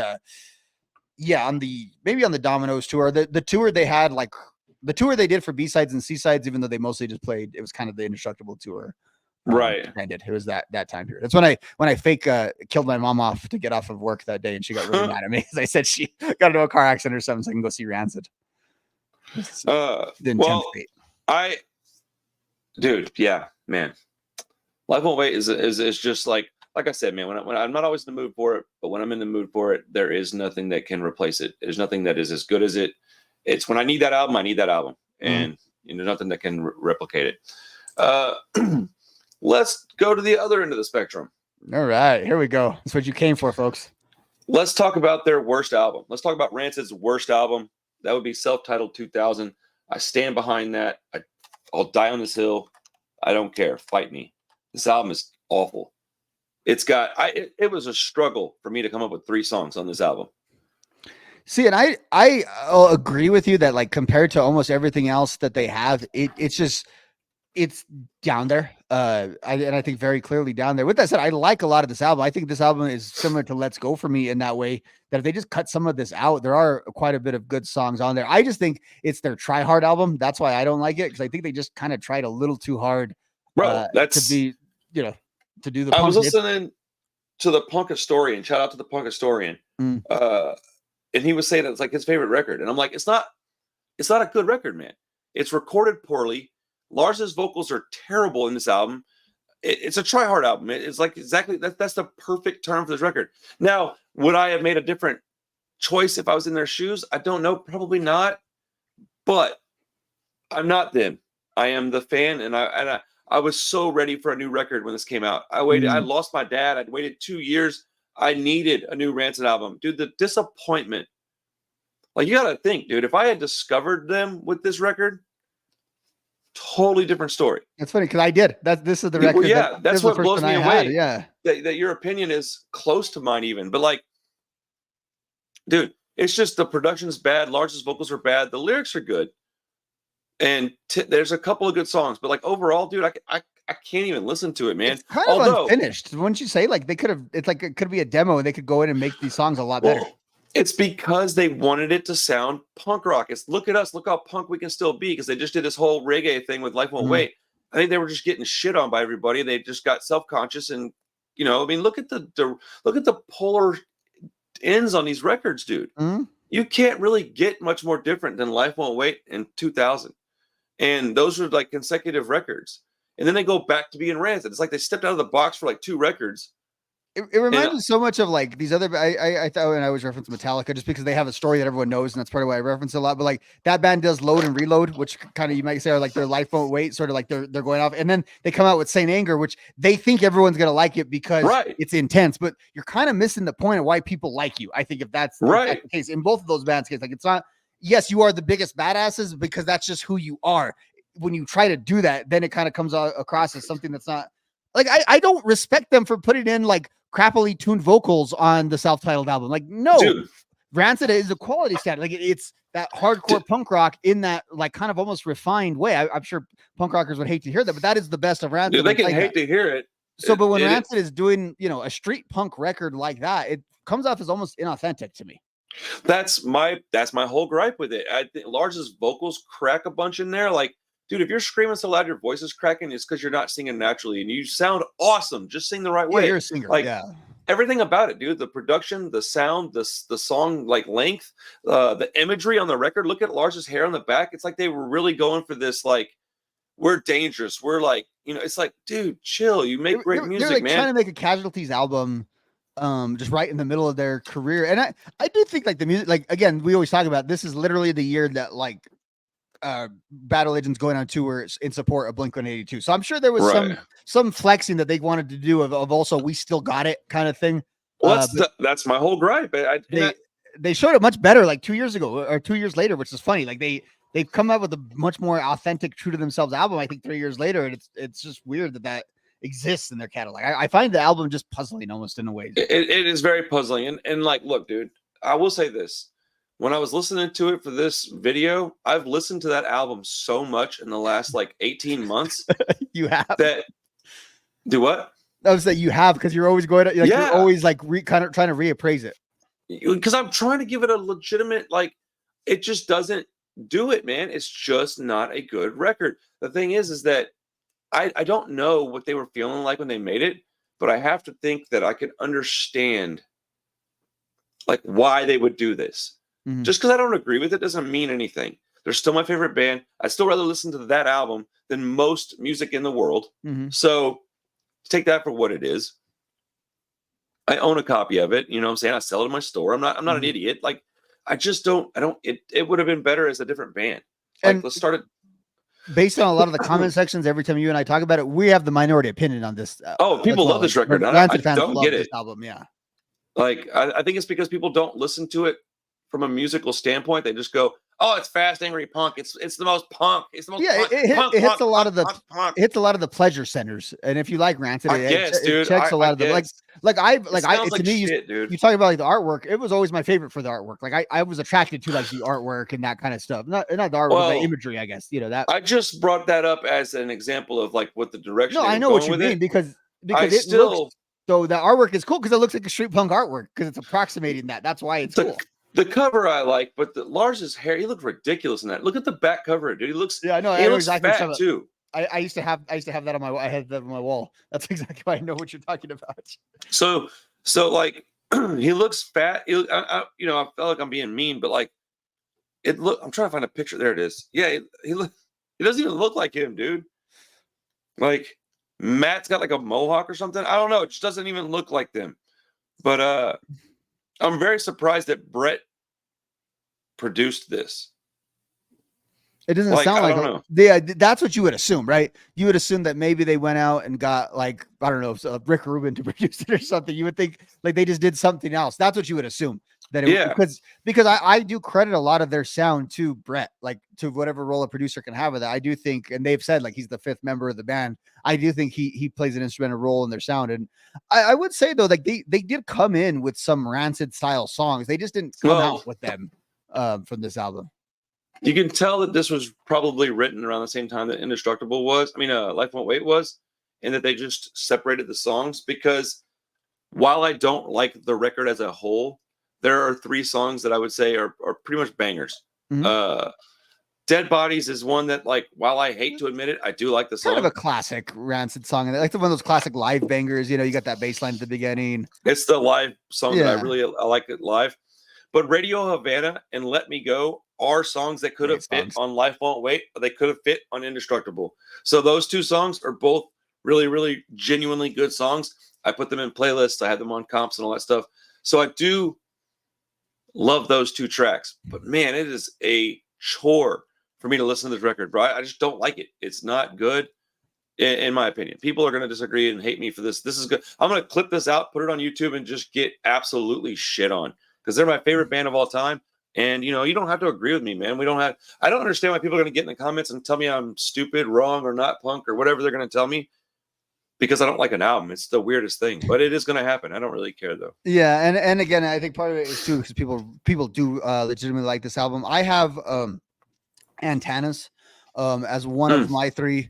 It's another one, kind of a sing-along one. And then I have 2 other ones that I think would have been on Out Come the Wolves, basically, or kind of a different vibe, because I have Black Derby Jacket, which I've always interpreted as the sequel to Ruby Soho, but just sung this time because Ruby Soho, I believe, is about Matt and Matt's like relationship situation. I think that's what that song is about.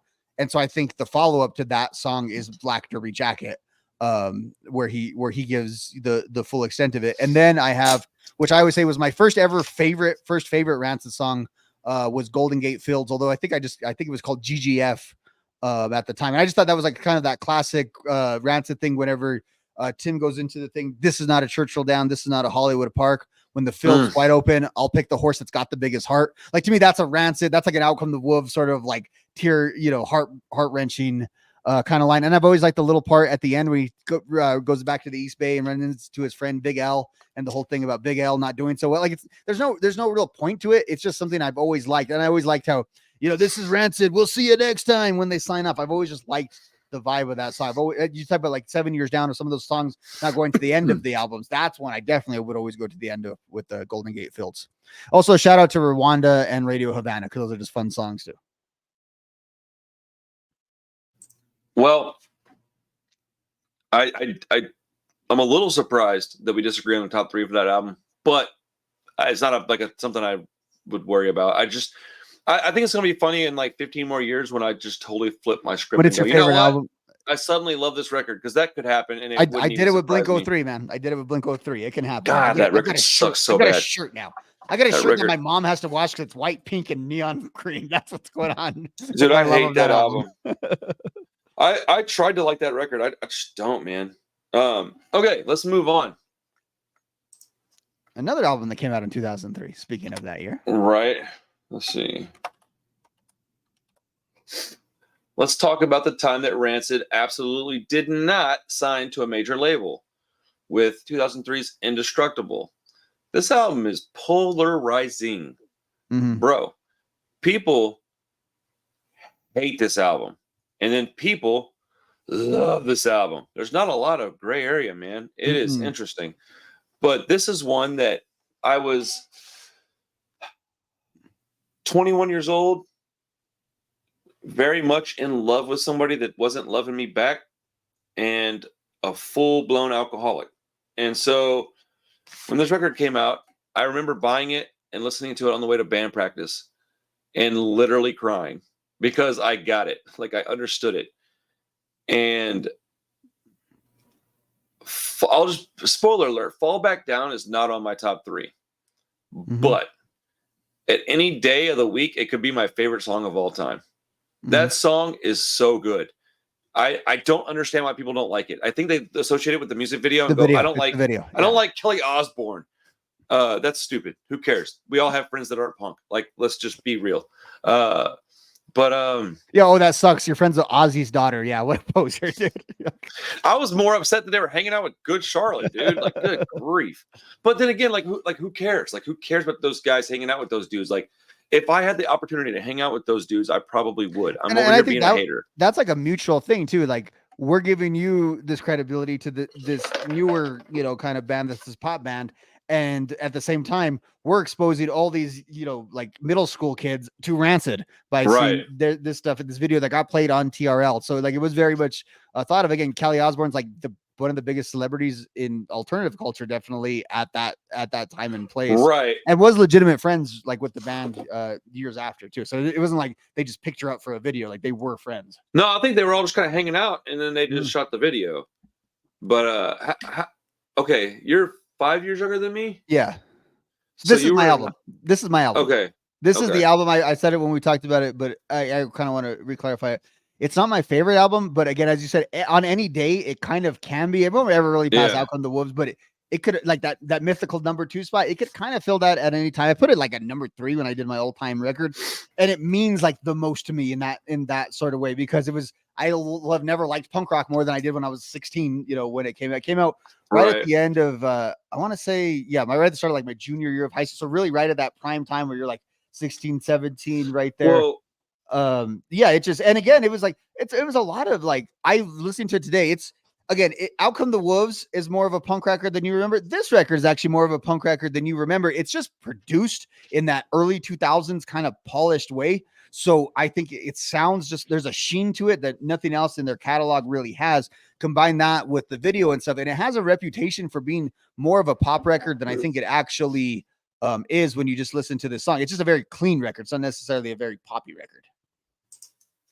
I would agree with all of that. I think that it's, yeah, dude, it definitely has a sound that isn't really present on their other records. I think the closest you get is probably the follow-up, which was Dominoes, but that was like 5 years later. Yeah, and it's so like that they're kind of still in that same, they're still doing the same thing there. It's right. It comes, because it's a little bit, and it's a little bit of a continuation of Out Come the Woods, but it's also many years later and 2 albums in between and a few divorces in between and just a lot of stuff like that happens in between. So it's it very much fits their canon, I think, better than those other 2 albums that we've talked about. It's more of like the mainline Rancid stuff, but it's Rancid has nothing but unique albums. Like every Rancid album has its very, and we're exploring that tonight, very, very unique story about them and unique sound. Specifically, it's the production and a lot of the stuffing of stuff, that early 2000 stuff, where there's just so much different stuff in all of these songs. It's almost kind of busy where you have trouble making out some of the individual instruments, and that was just, I think, the production style at the time.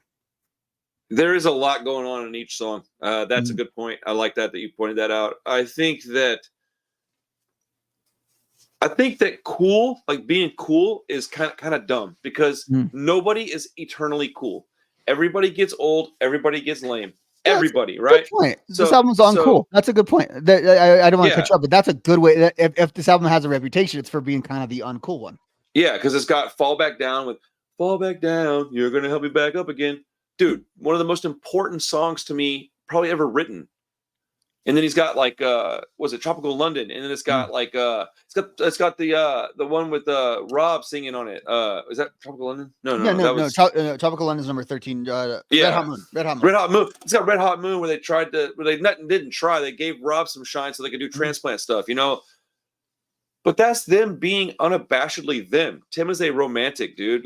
Lars is a, silver tooth fucking pirate, dude. He's a fucking, I don't know, man. It's just so authentic that I think that people look at it and go, when it's in reality, it's probably everybody's guilty pleasure record out of the punk rock scene. Oh, look at Rancid, but I kind of like Indestructible. Like, you know what I'm saying? Like, oh, Fall Back Down comes on, ain't nobody out there going, they're all singing it, dude, because it's so catchy. Well, it's again, Like, it's the one song in mixed company, and I say mixed company of like people who generally like alternative music and punk rock. yeah, It's one of the ones you play, and they're like, "Oh, I like that song. That's that band you like, right? That's the Rancid yeah, song I used to know." And I think it's really it's one of those things. It's the stuff around it that gave it its reputation more so than like it's one of those you want to ask people when they talk about it. Have you actually listened to the record? Like that's a different take, like than the way I think people just talk. I think people just wanted to dismiss it. It was very like prominent and we talked about this before when we talked about it because of the era it came out in. Because even though like maybe Wolves was a bigger album and it was more impactful and stuff, but the genre that they helped create along with the Offspring and everyone else was bigger by the time this album came out and was already in a second wave. And this is already right at the peak. Like this is right before like American Idiot and that stuff comes out. So pop punk is really big. And then these godfathers of the genre come out with this album. And it was sort of always going to piss off that specific crowd of people. But I think it expanded the tent more so than it contracted it. Because those people were still going to always listen to the old albums and still go to the shows and stuff anyway. You can't please everybody. So it's just best to try to create the best piece of artwork that you can create. And I think they did a good job. I oftentimes will nitpick the record. I'm not going to lie and act like I don't. I think that it's not a top half of their catalog for me, but it's like probably right in the middle, like right dead in the middle. Yeah, I think the songwriting's really good on it. I don't know. Again, it's the production. And I don't think the production's bad. I just if they maybe made other decisions on it, it might be a better like a more well remembered record, just production wise. Well, my unpopular opinion is that I like Dominoes better, and those are the two that get lumped together a lot. I prefer Dominoes, not by a lot, but on my list, I had Dominoes right next to it. And for pretty similar reasons. And I think you can argue like I necessarily wouldn't, but I think you could legitimately argue that like maybe Dominoes was the improvement on it because Dominoes it's like a lot of the Indestructible stuff with some of the more classic Rancid elements put back into it. Not that this album doesn't have it. This album though, I think a lot of, and you think a lot of like the stuff with Vic and that like the Hellcat ska era and stuff. I think a lot of that sort of vibe with this album. So this was the start really of like super producer Tim and all of that stuff kind of gets started in this era. So this is sort of the first Rancid album within that context. Right. Well, what are your favorite songs on the record? So I have Arrested in Shanghai, as I mentioned before. I have Memphis, which we've mentioned before. And then this is a slot too, kind of could have gone a lot of different ways. I ended up settling on Other Side. I've always liked the song, of course, about Lars's brother, Rob. I like that both guys because both guys do them, so they both sing on it. There's a lot of good punk songs about losing a friend, and this is just one. It's one of the many. Like that's the great mixtape you can make is punk songs about losing a friend. And this would be right at the top to me, and just the way mentioned them by name, the contrast. You were the crucifix. I was an atheist. It's just uplifting. This album to me, it starts with Indestructible and ends with Other Side. It starts with like, the world sucks, but Rancid is awesome. That's always been my thesis of this album. The world sucks, but punk rock and Rancid are awesome. I would agree with that statement wholeheartedly. So my top three are Tropical London, because I have to be honest with myself. We've all felt that way to a certain degree, and it's such a great just punk rock breakup song.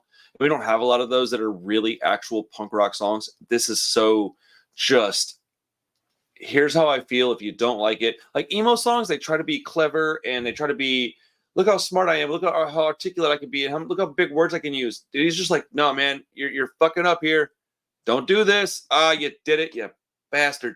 It's just like it's just a very straightforward song, and I didn't really want to put it on here because I thought, man, it's kind of a corny song, but I was like, no, that's what I like about it though. That's like the go-to breakup song though for us punk rockers. Like that's the one you put on like immediately. That's the initial one, and it goes into Ghost Band, which has that same vibe, which I think is like kind of like an epilogue to it on the album. Great song. Like where it's positioned on the album with Ghost Band. And then I put Stand Your Ground. It's just such a catchy, bouncy song, and the lyrics to that song are amazing. That was the last cut from mine. Really? Yeah. Again, I remember working at a factory once and hearing that song. Like, oh, that's what they were talking about. Sweat they were profiting, youth they were robbing, grind you down to the ground. Like, he said it perfect. Like he said what I'm thinking. That was one of those moments. I love that song truly, deeply, and for real. And then obviously Memphis is my favorite one on the album. Yeah. Good album, and like again, like David Courtney's badass, and the song about camera phones when they were just started, like that was badass. It's a good album. It really is. Like again, I say it again. Like if you don't like the album, did you listen? you know, Django before that was a movie. You learn about what Django was from that album. It's a good album. Well, let's we're getting deep here. We're getting to the late I know, dude. 2000s. Yeah. Let's talk about the follow-up to Indestructible. Was it 5 or 6 years later they did Let the Dominoes Fall? So about 6, yeah. So Let the Dominoes Fall. Another very eclectic mix of Rancid songs. It feels like they were really trying to, not really trying to, but like they really just kind of found their sound again. And this is where they kind of perfected it. Like they fell out of it with Life Won't Wait in 2000, and they tried to get back there with Indestructible, and then Dominoes is like, oh yeah, shit, here we are, sorry. And it's like, you know, that song, The Highway, it almost made the cut. It's such a great Rancid type song. I just wanted to mention that one. Great song. But Let the Dominoes Fall was an early acoustic version punk rock album. It came out with 2 versions. Yeah, that huge one. I had that. That's the version I had, was that huge one. So I had all these songs. Like that was the album for me, was that massive album. Yeah. Got it in Texas, actually. Funny story. Awesome. Dude, I remember when this one came out, I listened to it once and I was like, I don't know how I feel about this. And I put it away. And again, I was at band practice when this album came out. And I think I listened to Indestructible again. And I was like, I don't know, man. And then I just kind of put both of them away.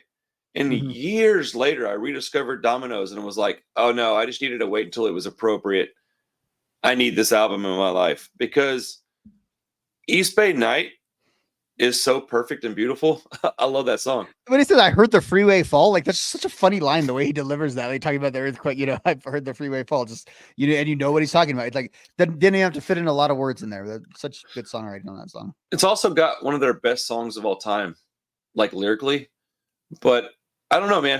How'd you discover Let Dominoes Fall, and what was your initial thoughts on the record? Yeah, so I would say like between like 09 through maybe like the early 2010s, probably the least time I was like listening to punk rock. But again, a new Rancid record is coming out. I heard about it, and again, like I said, I didn't get it the day it came out. Even I like a week later, me and my ex-wife were going to Texas, and it was just there in the record, that big version. So I got it. Now listen to it the whole road trip, the whole way back. Nice. I loved it, and I was that was the record I had for a while, because I was in that transition stage, like kind of out of CDs and into like the digital era stuff. Yeah, and I was moving a lot, still kind of a young guy and stuff. And so that's where I was losing all my stuff that I had, and that was like a newer thing I had was that double set of that album, and I absolutely love it. Like going back to it now, I actually think I've always thought of it as like the part 2 to Indestructible, but I think actually part 2 to Life Won't Wait. Like kind of thinking about it now, it's probably more, it has more kinship like with that. I'm looking at my songs. I've got New Orleans, Civilian Ways, and The Highway. Like I don't even really have any punk rock songs on it, but I love this album. But I like, maybe it's their best folk album, you could say, in some ways. I think that's a great way to describe this, is their best folk album, because there's a lot of stuff on this record. I mean, dude, the acoustic versions of these songs are almost better than the plugged-in versions. Yeah, I kind of prefer. There's a few of these. I want to say maybe New Orleans. I prefer the acoustic version than the electric one. Obviously, like there's not an acoustic version of Civilian Ones, because Civilian Ways, because it's acoustic on the album. But then there's the big one, because there was also, I think they were acquiring all that like producer stuff that Tim was doing. There's I Ain't Worried, is that on this one, where it's just like it's this big kind of like Life Won't Wait, tons of instrumentation coming in this thing, and again almost a hip-hop vibe. I think this is their first real post-transplants album too, so they have a lot of that transplant stuff that's all just kind of absorbed. And then the song they came out, because I thought Rancid was done. Like that's part of why I kind of fallen out of stuff, because in my mind, remember, like they thought Matt had cancer like in 2005 around there, and he was touring with Social Distortion, transplants were going on. I just thought Rancid had kind of run its course. The guys were getting older. And then this thing came out, and then the lead single, Last One to Die. It's funny that it was that long ago. It was like 16 years ago or whatever it was, but it was like, I felt such a kinship then at like 22 years old, as the only person I knew that still liked punk and stuff. We're still around. Last One to Die. It was such a cool song. Again, introduction to Brandon as well, I want to say, right? This is the first album that he was on. So I think so.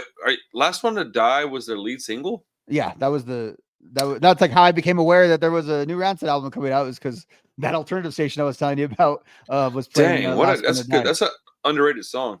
It really is, and it's again a little numb to it just because I've listened to it a lot because it was the big sort of song that came out of it. But the only thing I don't like about it is Tim's coffee shop glasses he's wearing in the video. I just think Tim just looks weird. Like he was in the middle of. So I love my ideal Tim is ripped Indestructible era Tim with the cigarette hanging out of his mouth, just being that to me. I was 16-year-old. That was the coolest MFer in the world.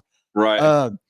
And then you get like current Tim, which is big beard, tattoo head Tim. I think like 2009 Tim is the weird transition in between that where the poet Tim. He didn't decide. Yeah, the poet's life Tim. In fact, specifically, he wasn't sure what kind of old man he was gonna be yet. Was he gonna be like old grizzled old man, or was he gonna be like intellectual like grandpa with the glasses? He hadn't really decided that yet. And then I think we have I think biology decided that for him as time has gone on. Well. Yeah, man. Let the Dominoes Fall is, I think it's a very good statement to call it the cousin to Life Won't Wait. Yeah, I really, the more we talk about, the more I agree with that. Did you already tell me your songs? Yeah, New Orleans, Civilian Ways. Yeah, that's right. Yeah. The Highway might be one of my all-time favorite Rancid songs. Like I don't think of it in those terms, but when I listen to it, like that one really just kind of hits me. It's a good road song. It's a good being tired song. It's just. Well, it sounds like Rancid. My favorite three songs in the album, though, Up to No Good, because who doesn't like a sweet-ass dancey ska song? I really, really love that kind of Rancid stuff, so it's just really great. Damnation is, I just think, a super deep cut and an underrated gem of a song, but the best song on the album for me is Liberty and Freedom, and if anybody listens to this record and then says that that's not the most important song on the album, dude, go back and listen to it again because you're just objectively wrong. Like that song is so important. That's a good one. I also like Lulu in that same vein. I think Lulu sort of belongs on that plane. Interesting take. I like Lulu, but I don't think it's that good of a song. And the song you just said, what was the song you just said? Liberty and Freedom. Yeah, I was thinking Lulu and Liberty and Freedom is kind of similar in that same. Really? Yeah, they don't necessarily sound like each other. Maybe they're on the same album, so I think of them together. Robert, yeah, what a concept. Yeah, who knows?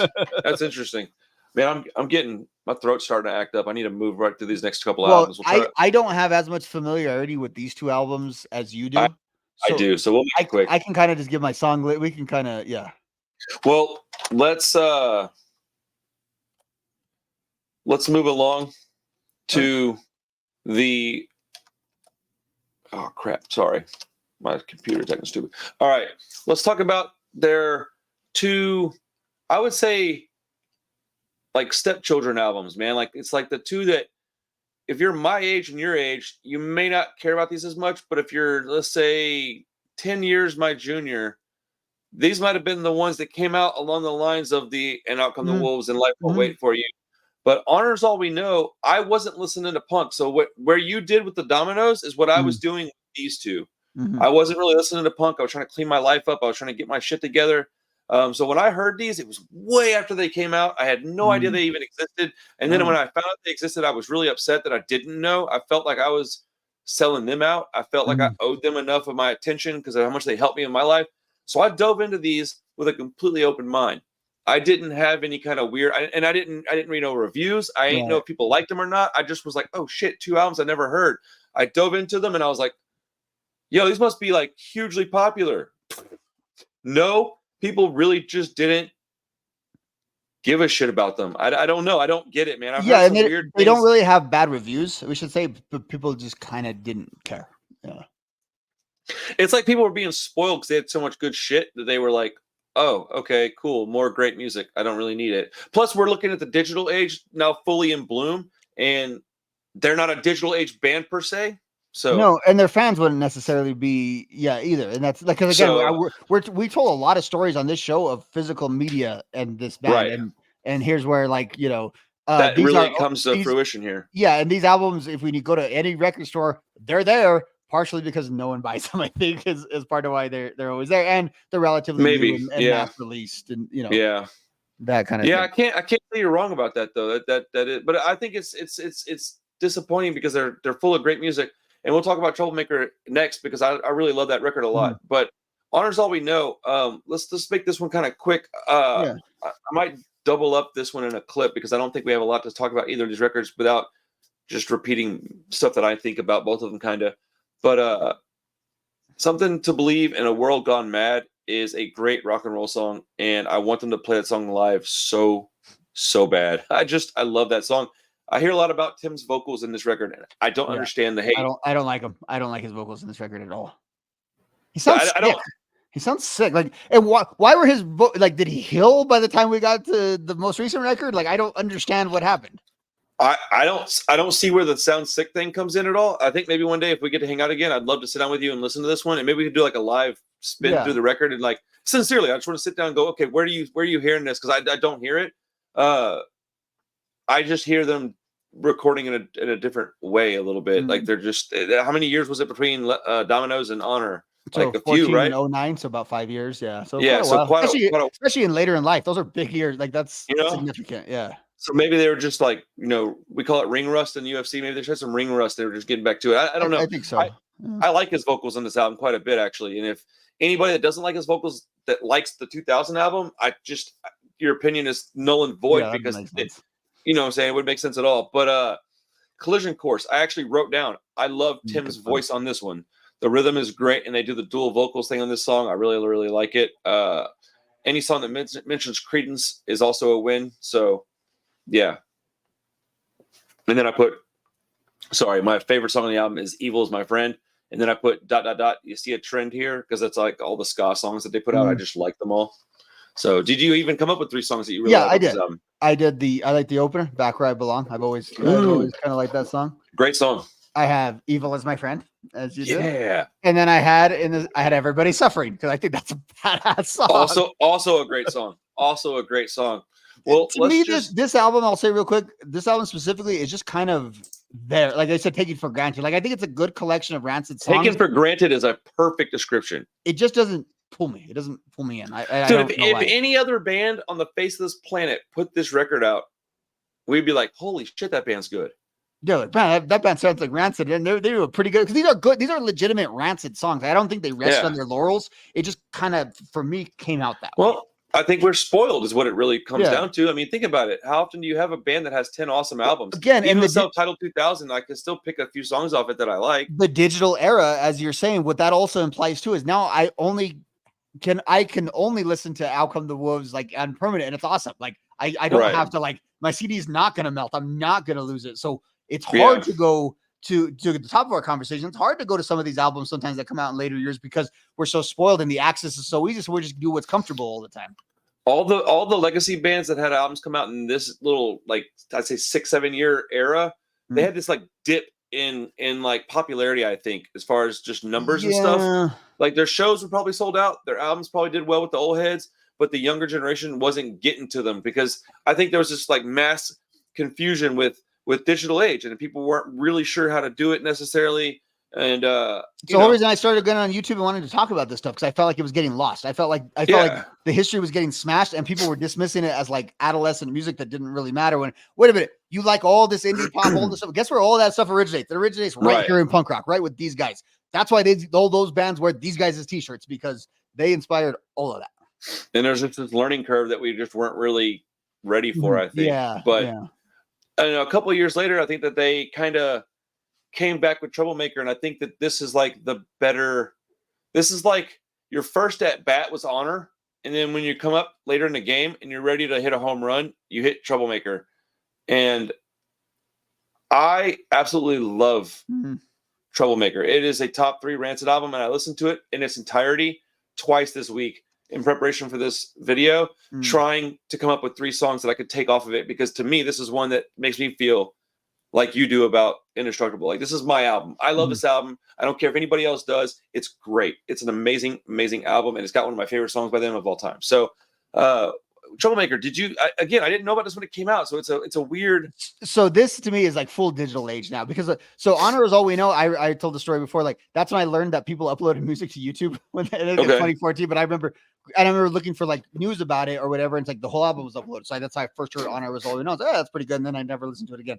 This one, it's like, you're in that, like, that's, I think I want to say it's 2017. So you're in that like mass social media age. So I remember just like being on Twitter and Spin Magazine or someone tweeting out, Punk Legends Rancid to come out with new album next year. And again, I went on the internet, I heard it, thought it was pretty good, and just sort of never paid it any mind again. I do think it's, Yeah. I don't know if I like it better than Honor Is All We Know. Like I haven't interrogated that necessarily. I do think they tried a little bit harder. Like there's, I don't necessarily like the results, but I think the effort, you can argue, is better. Like it's less of that resting on your laurels kind of stuff. I just don't necessarily like the way a lot of it necessarily came out. But again, we're really splitting hairs with some of these albums when we put them. It's usually in contrast to each other. Really, I just don't like it on the level that you do necessarily. And I still don't love the way it sounds, I think. And I don't even know what that means. I don't think the production is bad. I just don't like the production. I can't really verbalize what that is. Okay. I think everybody likes what they like, and I'm definitely not going to discredit your opinion on it. I hold your opinion in high regard. And I think that the longer we know each other, the more we could become friends, that I am A-okay with you not liking something to the degree that I like it, because I think that you have legitimate reasons. And this album is, I think it's just a really,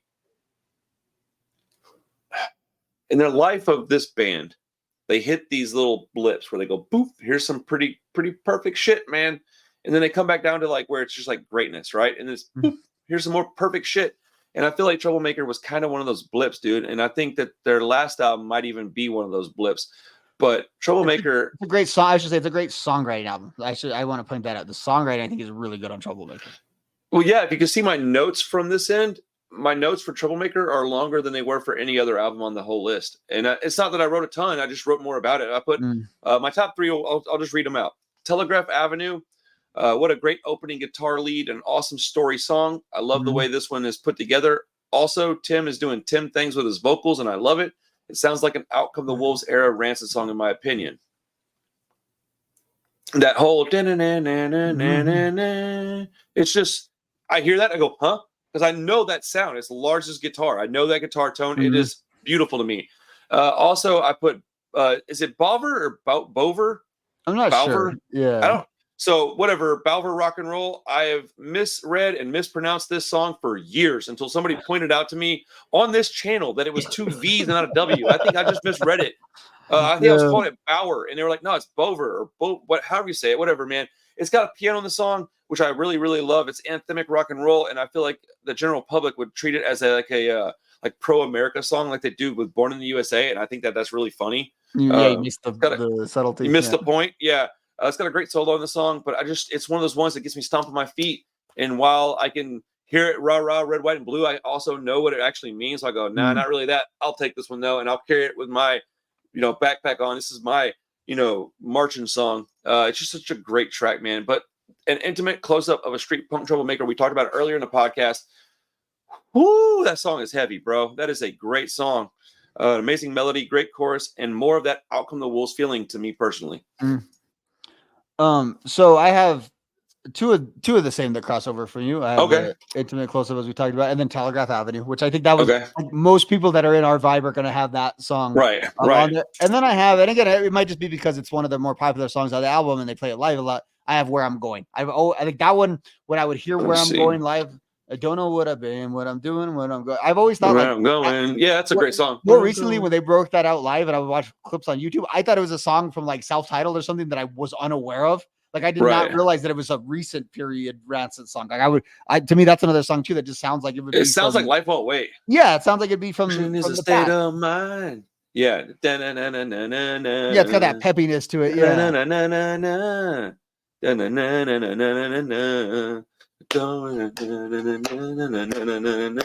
Bro, that song is fire, bro. It does that old school Rancid thing too, where you're stuffing a million words into like one small piece of music. Oh, yeah, dude. They kill me with that stuff. But yeah, man, Troublemaker is a very important record to me personally. I enjoy it. I'd love to hear people's thoughts on it in the comments because I feel like it's probably going to be very polarizing as well, unfortunately. But it is what it is, man. It is what it is. Now, to wrap up this incredibly long podcast, let's talk about their most recent offering and something that I think this is going to work its way up the list of their best albums. It's a top 3 record for me. That would be Tomorrow Never Comes. This album blew my fucking mind.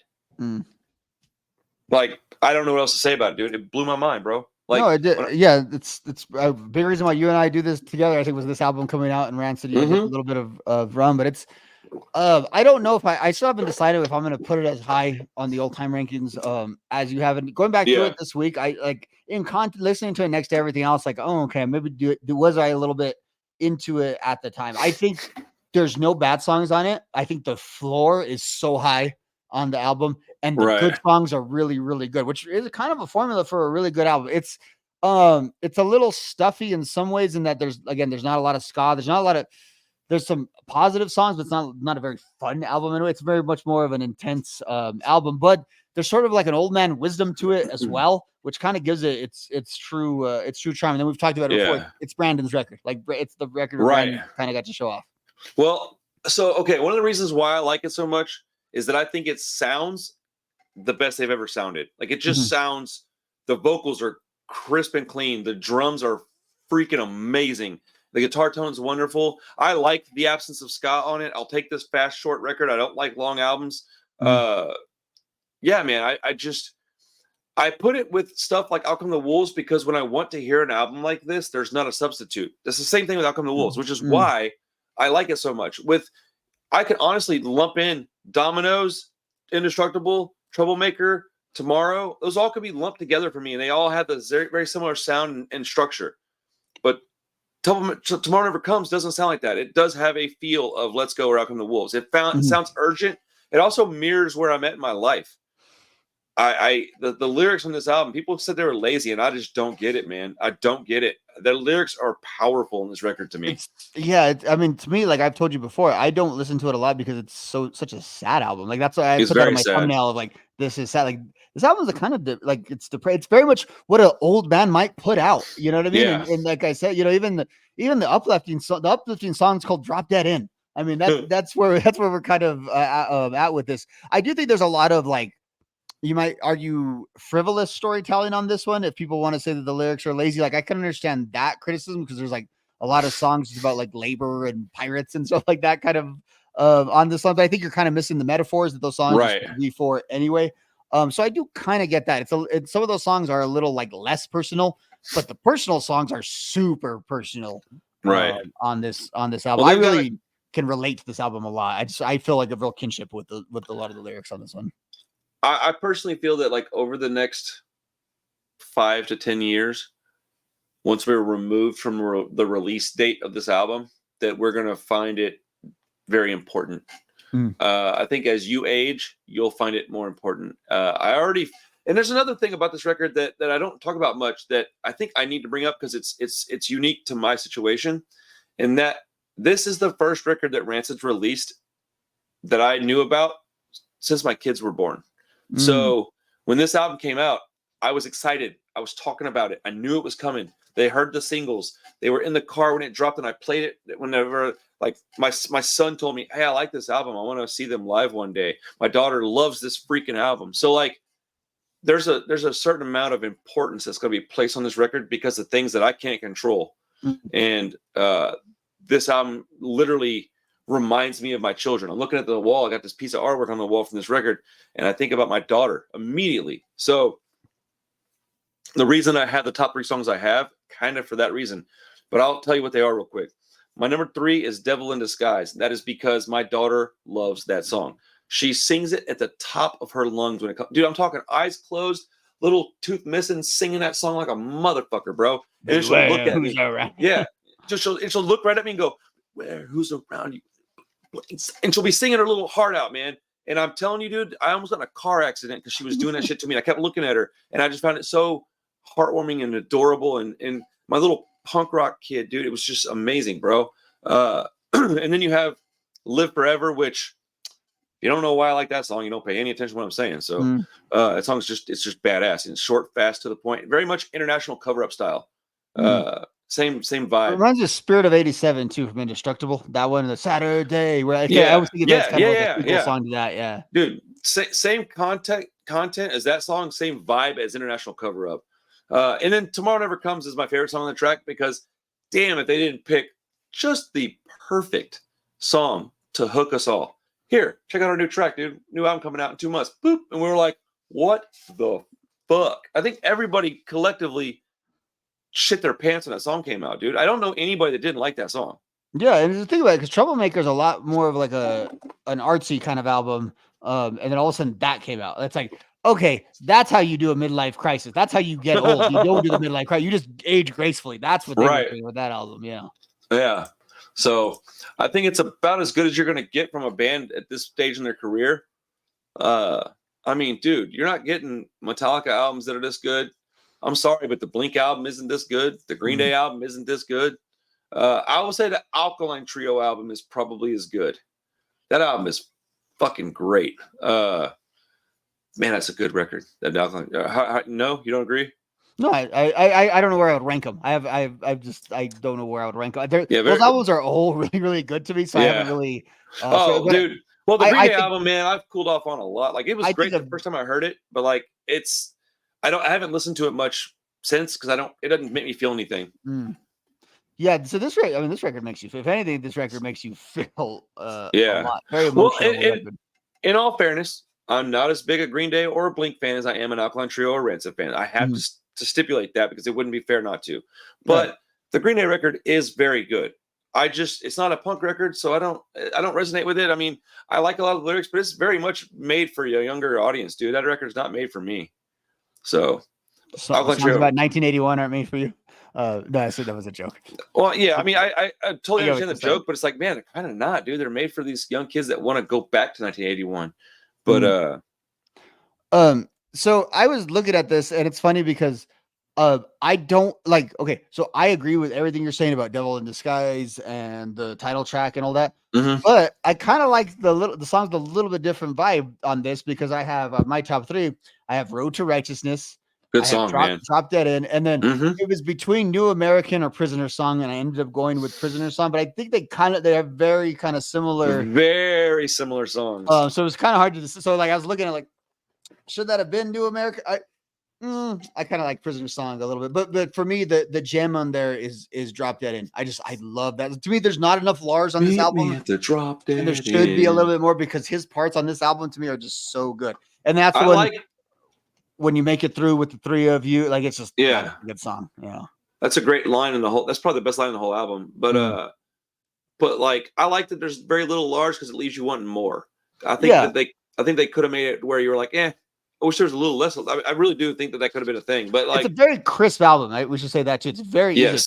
Like if there are other albums they had too much songs on them, they did not suffer from that on this album. They were efficient with this thing. One of the few records that when you listen to in its entirety, you kind of want to start it over. And I think that it's also the only album in their entire discography where I said my top 3, you said your top 3. They were both different, and I was just as excited about yours as I was mine. That tells you a lot about the quality of this album. At least I think so.